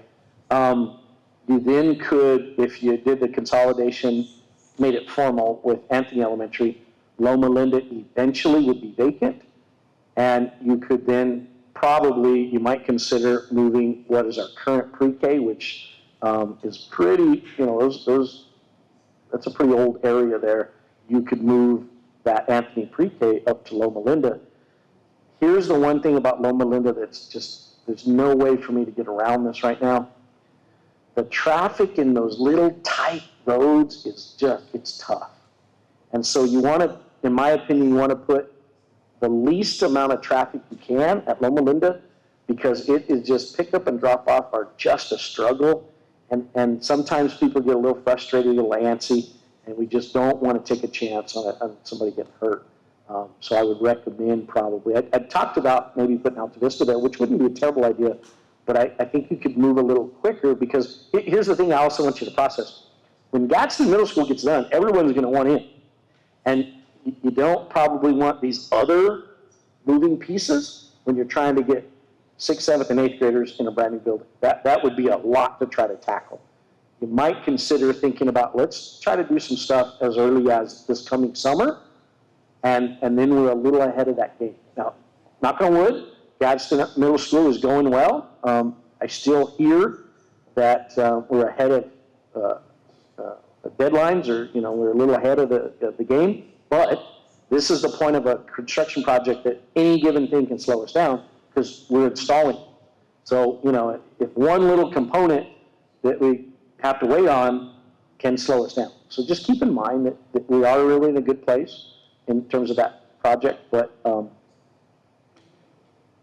these steps, in my opinion, put the district in just a fabulous position 2 and 3 and 4 years down the road. And I hope it's not true, but somewhere in New Mexico, there'll be a breaking point. And I want to put us in a place where that breaking point, our programs are fine, our staff's fine, we're in a good spot, there's no panic. So questions, I know there should be a lot. Board members, any questions? I do. And I was writing questions as the presentation was being made. I don't expect answers this evening, because you might have to think about this, but I do have several questions. So I'm going to start off by asking this. Before we once again consider a school closure due to declining enrollment, can you provide an analysis of central office staffing and other administrative costs, and whether efficiencies or reductions in those areas could help offset the budget impact? And that's why I was asking for in the previous item about accountability for the effectiveness of the budget that we're approving. So that would be one question. Okay, Madam President, and I can give you much more detail. I'll give you one example. I think we're all aware that our secondary director has left us as a superintendent. We will not be filling that position. I feel like it's very important for our leadership team to be the first to absorb. I believe we've absorbed 2 specialist positions as well. And so we're already trying to get ahead of that so that we're taking, that first step. So, but I definitely feel like it's very important for you as a board to see those, broken out and what that looks like. And we can provide that. Okay.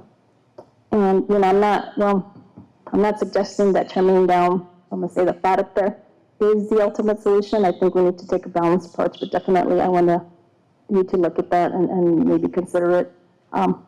Another question is, what led us to needing a consultant to look at our master schedules? That kind of worries me, because were we being ineffective in creating our master schedules all these past 8 years?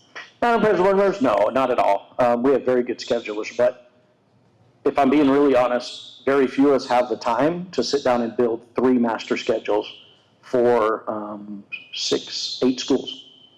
That is an enormous task that would take, a good semester to pull off, and with our other duties, there's really no way we can pull that off. I just want to make sure you're talking about secondary schools, right? Middle school and high school? Yes, ma'am. Okay. My next question is, why Berino? Just like Southern Park and Mesquite, it's about the age of the building. And I tried to just ask myself, what are the newest buildings in that area? And Gadsden Middle School and Anthony and Vado and North Valley are significantly newer than Benito. Okay. So like originally, you had made the recommendation that if we were to close, because it had also been mentioned Loma Linda, that Alta Vista would go to Loma Linda. So what is it? Is it Alta Vista going to go to Loma Linda or the pre-K? Well, Madam President, Board members, those are just suggestions. What I've come to realize about Loma Linda is that parking and in and out of that campus is a trick. It is not easy to do. If you ever are there during, especially dismissal, it is. People are parked on the sides of the street. There's lines. There's bus lanes. It's a lot to try to move in and out. So I would just recommend take a thoughtful approach and try to put the smallest group of students there that you can. Okay. If we were to, well, so here's my next question, I guess, based on what you said. So the smaller group, is it the pre-K or the Alta Vista group? I think at the end of the day, the smallest number of, I think the smallest number of drivers is going to be pre-K. And I say that because, remember, when I put a high school there, I got teenage drivers. Teenage drivers is a whole other conversation with safety as well. And then I just food for thought, if the board's will is to have Alta Vista instead of the pre-K there, would you consider, because I used to teach at Loma Linda, and so we've got that whole back property, would you consider, if needed, to make it parking lot space or so that there's less congestion? I don't know if you thought of that. Yeah. Madam President, Board members, there's always adjustments you can do. I think it'd be really thoughtful to think through that a little bit. Parking lots, the good thing that I would say about parking lots is we may be able to qualify for some paving grants that would allow that to happen. Those are really, if the board makes that decision, you might want to consider that recommendation, say, hey, let's try to get this area paved and increase the number of parking lots, or move the bus lane or something of that nature to try to make that a little bit easier campus to maneuver. It's a trick right now. Okay. Something else of food for thought is, I know Mesquite has been closed for I'm not sure how many years. Again, I don't expect an answer right now, but if you have one, the sale of Mesquite to acquire monies or renting or something, where are we with that? Madam President, Mr. Vice President, board members, I don't know if we've had the deep conversation about Mesquite. I know I've had a couple community members reach out to me and they really want to see, quote unquote, something occur. The real problem with that campus is the sewer, and it would take a significant investment to get that back up. If I'm being really honest with you, and I don't know if I'll get anything thrown at me with this group, I think it's time to talk about demo of Mesquite. Demo dollars are free dollars to the district. They don't cost me anything. I can apply the demo dollars to the state, and they're available with no match, no cost to me. That community is not going to appreciate that. I can tell you right now. But I think that's the smart decision financially for the district. I would not recommend an investment in that campus. Okay. And just speak for my lack of knowledge, when you do a demo, that includes everything, including the sewer. So the line would be available for maybe consideration of sale, or I don't know. Madam President, board members, I'm not a real estate agent. You might want to be careful with this comment, but I think there is a possibility the land could be more valuable after the demo. And then that's a benefit to the district. So I think you come at it from that approach that says, well, I have this building that's a pretty significant liability on the books. If I can get to some dollars that really don't come out of our operational budget, and then I increase the value of a piece of property, and then the district do something else with it, I think there's a lot of wisdom to that financially. The community members, I warn you, may not see that. Correct. And my last two questions are, again, I don't know if you have an answer this evening, but are all of our students attending home schools in those areas? Like, does Barino have all of their homeschool kids there? Or where are they? I'm just making sure that whoever, I'm just curious. Mr. Vice President, board members, help me a little bit to get a little bit more. When you say, are they like zoned to attend Berino?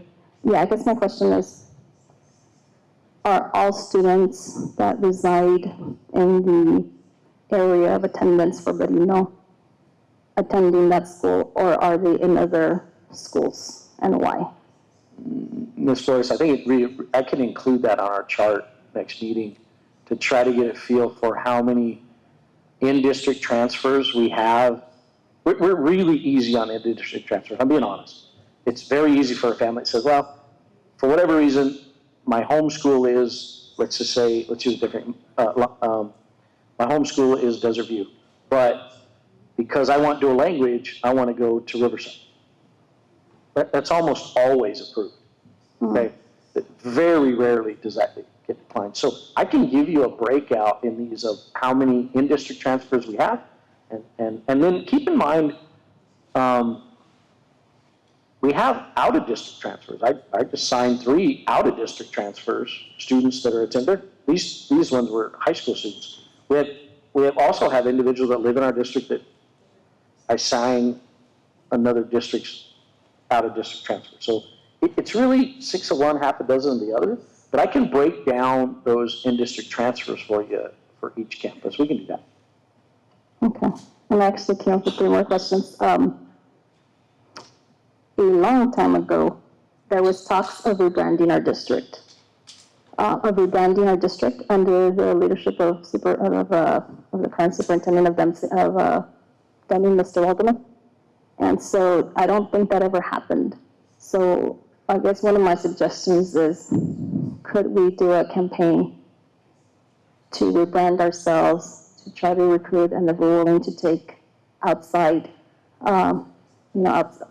students that are not living in New Mexico. I mean, that's awesome. Similar to like what our neighboring districts to the south in Texas, do to recruit students. Just a thought. Also, with that being mentioned, I think this is very important too. And if we're going to want to increase our enrollment, I think we need to be proactive. So, rebranding the district. Also, where the graduation profile. We worked on that. I know that Secretary Rodriguez was there. I don't remember President Murillo, but where did that go? We don't have a graduate profile, and I think that is super duper important. To if we're going to rebrand, if we're going to attempt to recruit and increase our enrollment.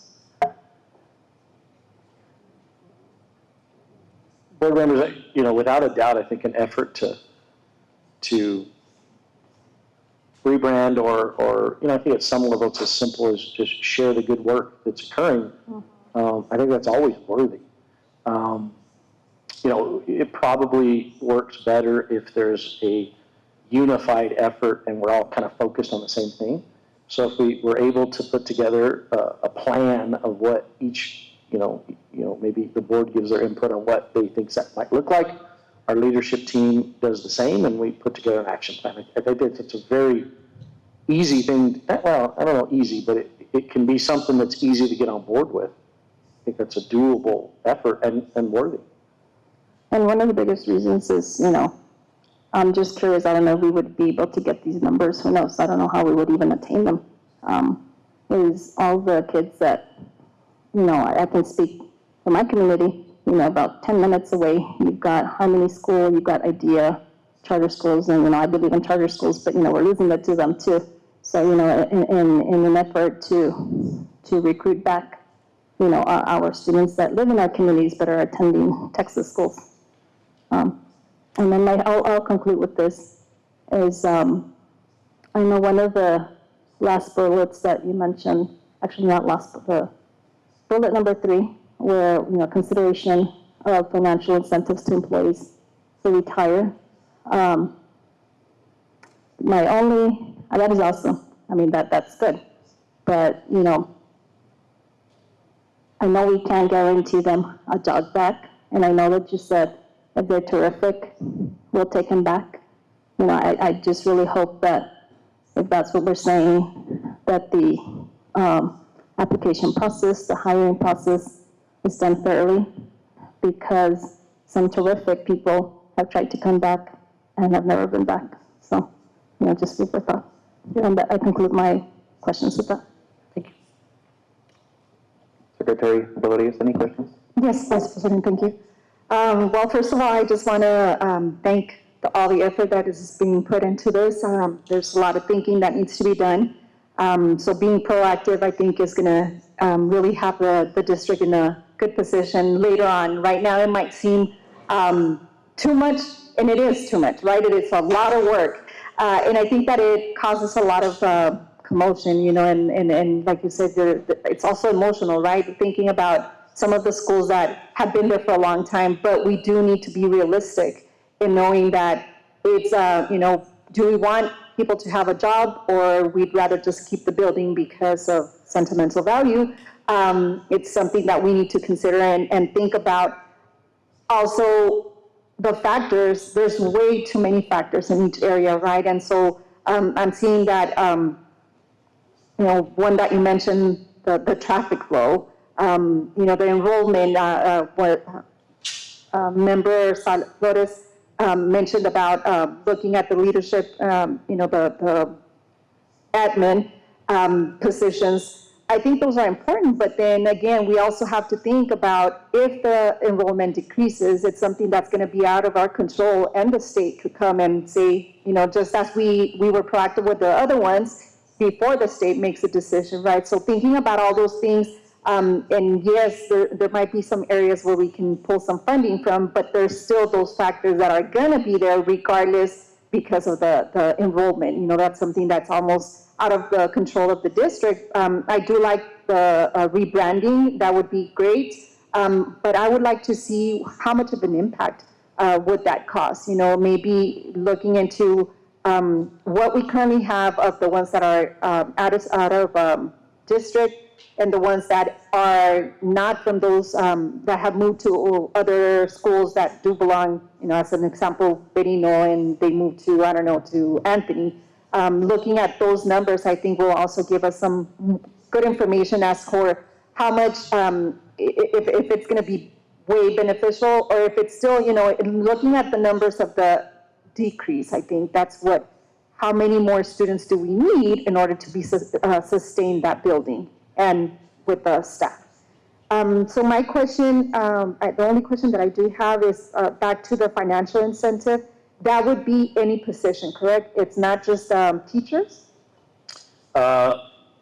Secretary Rodriguez, board members, really good conversation around that. And what I would say is, you got to understand the details definitely have not been worked out. We got to continue to work on those. This was my first, I just wanted to get that out on the table and get you thinking about it. When I think about that decision, if you ask me personally, and keep in mind that, I really try to operate as a team. So this is going to be a Superintendent Dempsey view. I do want to offer it to both certified and non-certified, and let me explain why. If you think of a non-certified person, and I'll just try to use some round numbers. Let's just say that their current salary, they're making $30,000 a year. And I could give them an opportunity to retire. Now, keep in mind, in retirement, they're going to make less, right? So let's say that drops to 15. But if they are one of those fabulous employees and they sit for 90 days and they get to come back at that same position, now they make $45,000. And what did I do for that individual's quality of life? So those things are really important. And I do want to extend that to them. Is there a big savings in that? No, you're not going to get a big savings in the budget. But not every decision we make is about that, right? The goal here is to build a family and a team that is committed to Gadsden and the success of our kids. And I think in general, we have it. We want to keep that in place. And so I think that's how you improve and keep the right people in the right places. So that's my 2 cents on that. And I guess the comment would be that the good thing is that you have the choice. So it's not like anyone's being pushed away. No one is. It's a choice that you're going to make. So I think giving that opportunity is excellent, and knowing, there's a possibility that that position or a position that you would like is not going to be available after those 90 days. I think those are personal decisions that we have to make as you know, when you're the employee, you have to look at all the different areas. And again, factor in everything that, how is it going to weigh into your current status, right? And so those are, but I do believe giving that opportunity is a great thing. And going back to how looking at the different things, right now, just listening, you know, 15 to 20 employees that might be moved. I know that that is going to be difficult, and it's almost hard to understand, right? Like, I've been here for a long time, but again, we cannot lose the main goal, which is the children, right? And so we're looking into having those kids a benefit, and in cases there might be, you know, 1 or 2 kids that really need that support, but then you have another area that needs 20 students. So it's like you need to be able to weigh that and making sure that it balances out at the end. Our goal is for students to have, you know, the outcomes for students. I think that that's what we need to consider as employees and as parents. You know, there's things that it's not easy. These are not easy decisions, but they must be made in order for the district to continue in a healthy position. Thank you, sir. Superintendent Dempsey, I do have some questions as well.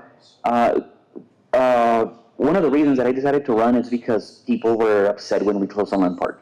And they're like, run! And I spoke to you, and I think I told you, and I understood, and I actually do see exactly why do we get more funding dollars, but we're still in deficit, and we're gonna be.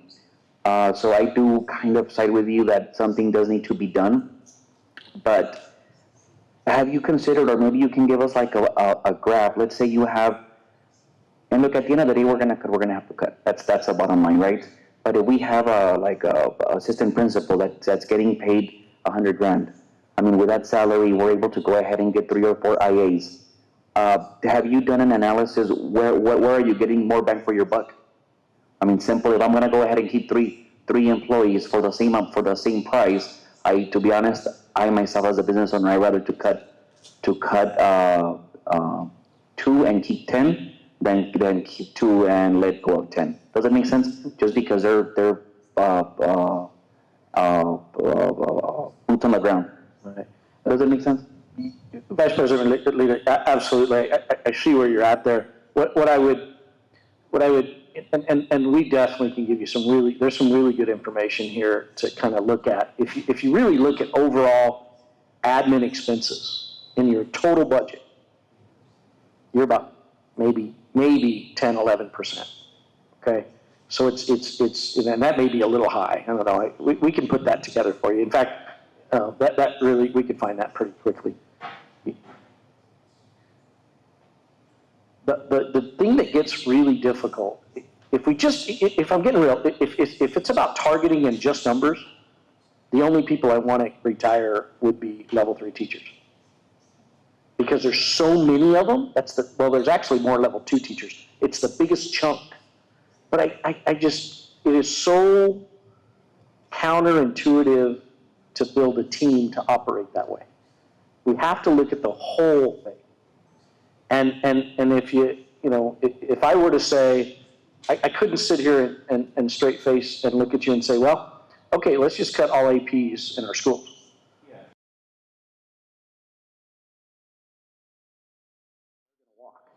And you'll never have a high-performing school without good leadership. It's not possible. Mm-hmm. Now, that's why I wanted to start those absorbing and leadership central office. And we've already started. We've already began that process. Because I know you guys could very well, and you've asked great questions. What about, there's always that perception that there's all kinds of people in administration. And there are big salaries, they are. Right now, the majority of what we're moving is IAs. So we're already over on IAs. I see. You see what I'm saying? Yeah. So hiring more IAs probably isn't going to help us definitely not right now. So, going back to it, I do remember that the conversation that back then, I mean, maybe, 5, 6 years ago, when Sunland Park closed, was that classes were going to be combined, and then you were going to have second and third graders or first and second graders in one class. And then now we go ahead and combine it, and we have that same issue, and we have maybe lesser quality of education. Is that something that is going to reflect, or that is happening now, where maybe we're saving on, at the end of the day, we have to cut, but it affects in the education that the students are getting by cramming more students on one location? I actually think that's probably the most important question we have to ask. Like, how do we maintain program and high quality and still make budget? Yeah. And that's what I'm trying to put into place, and I, without a doubt, need your input, need your guidance. We got to do this together. If we don't do this now, we'll do it a different way. You'll do it a different way. Yeah, I agree. And that leads to my second question. Maybe it could have been done when Selman Park happened, but I do, and maybe my colleagues will have a different opinion, but I think that you need to do an analysis of all of the big decisions that need to happen, including, demoing Mesquite. If it has to be done, it has to be done. And put all of the decisions, they need to be brought to conversation. That's it. And I think I would like to go ahead and see that, and then you guide us. You know what, at the end of the day, this is restructuring, because the decisions that we make today are going to give us a foundation for us to move forward for the next 15 years, per se. And then we just get rid of what we don't need, and then we go ahead and embrace what we have left, and that's it. Vice President Lita, I really, I can't tell you how much I enjoy that kind of an approach. I don't know, I need to hear, and again, I think the likelihood of this being a discussion topic for the next several meetings, guaranteed. But please, I encourage every board member, you got to give me some feedback on where you're at. And I really appreciate, Mr. Lita, you being really straight with me, saying, let's just get the list. I'm not saying we'll approve the list, but let's get the total list so that you can see the entire picture and the recommendations that come from me and our leadership team of how we move forward. And I don't think, guarantee we need to have the conversation that says, how do we maintain program and quality and go through this, right? And that is, I really appreciate that you see that. Thank you, and that's it on my part on that. Thank you. Moving on to, what is it, discussion item 14D, traffic lights on McNutt Road. Mr. Vice President, board members, Ms. Cadena is going to present this item. Good evening, Vice President Lita, board members, Superintendent Dempsey. Vice President Lita, last meeting you inquired about the status of the traffic signal at the corner of Airport and McNutt. So just a little information for the public. New Mexico 273 McNutt Road is a state of New Mexico highway under the authority of New Mexico DOT, Department of Transportation. Airport Road is a county/city road. So back in late 2023, early 2024, Wilson and Company conducted a traffic study. And Gadsden participated in their study, and we were able to give them input on, our concerns, which are your concerns about all the traffic coming off of Santa Teresa High School and buses, etc. And so when they concluded their traffic study, they did warrant a traffic signal at the intersection of McNutt and Airport.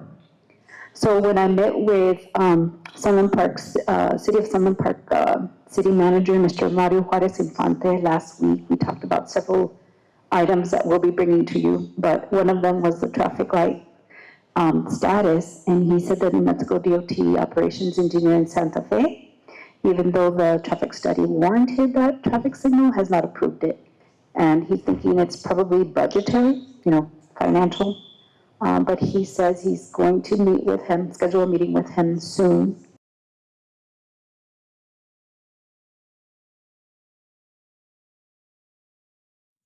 Is authorized to go in on the intersection of Comerciantes and McNutt, and that's because there's going to be a Valero gas station built right on the corner of Pete Dominici and McNutt.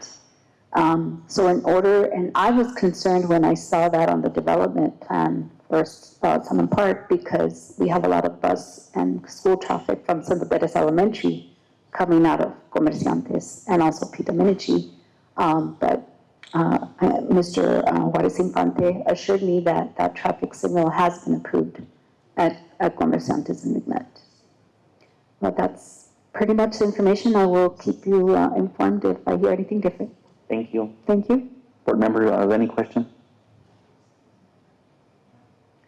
Moving on to item 15, upcoming board meetings and events.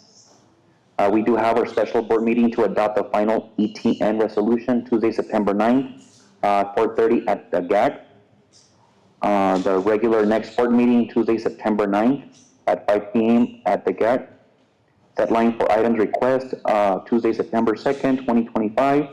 NMSBA Fall Regional Meeting Tuesday, October 7th on Handle Valley School. We are going to be on fall break on that.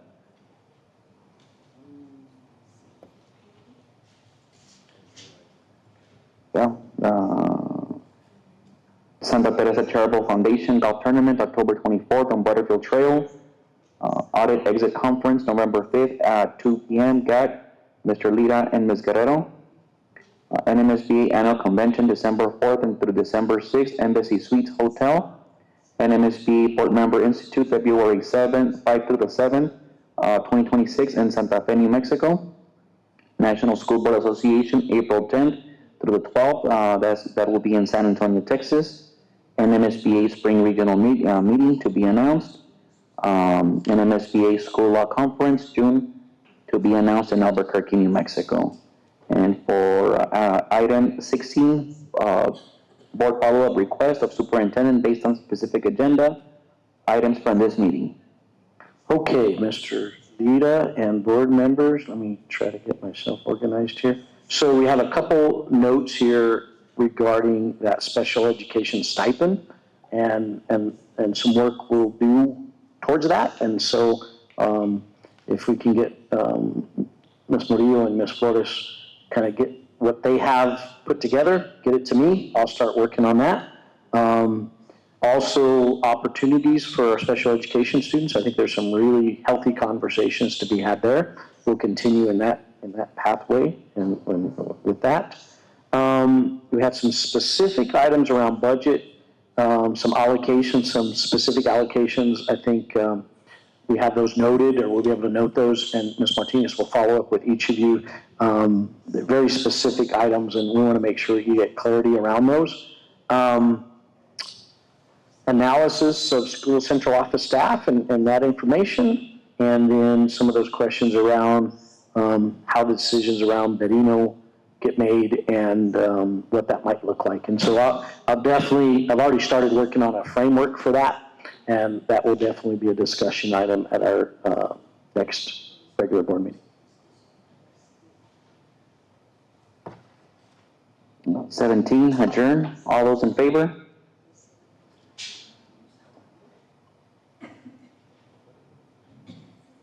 Yeah. Anybody to make a motion? As President Lira, I'd like to make a motion to adjourn this meeting. All those in favor? Aye. Aye. No, aye.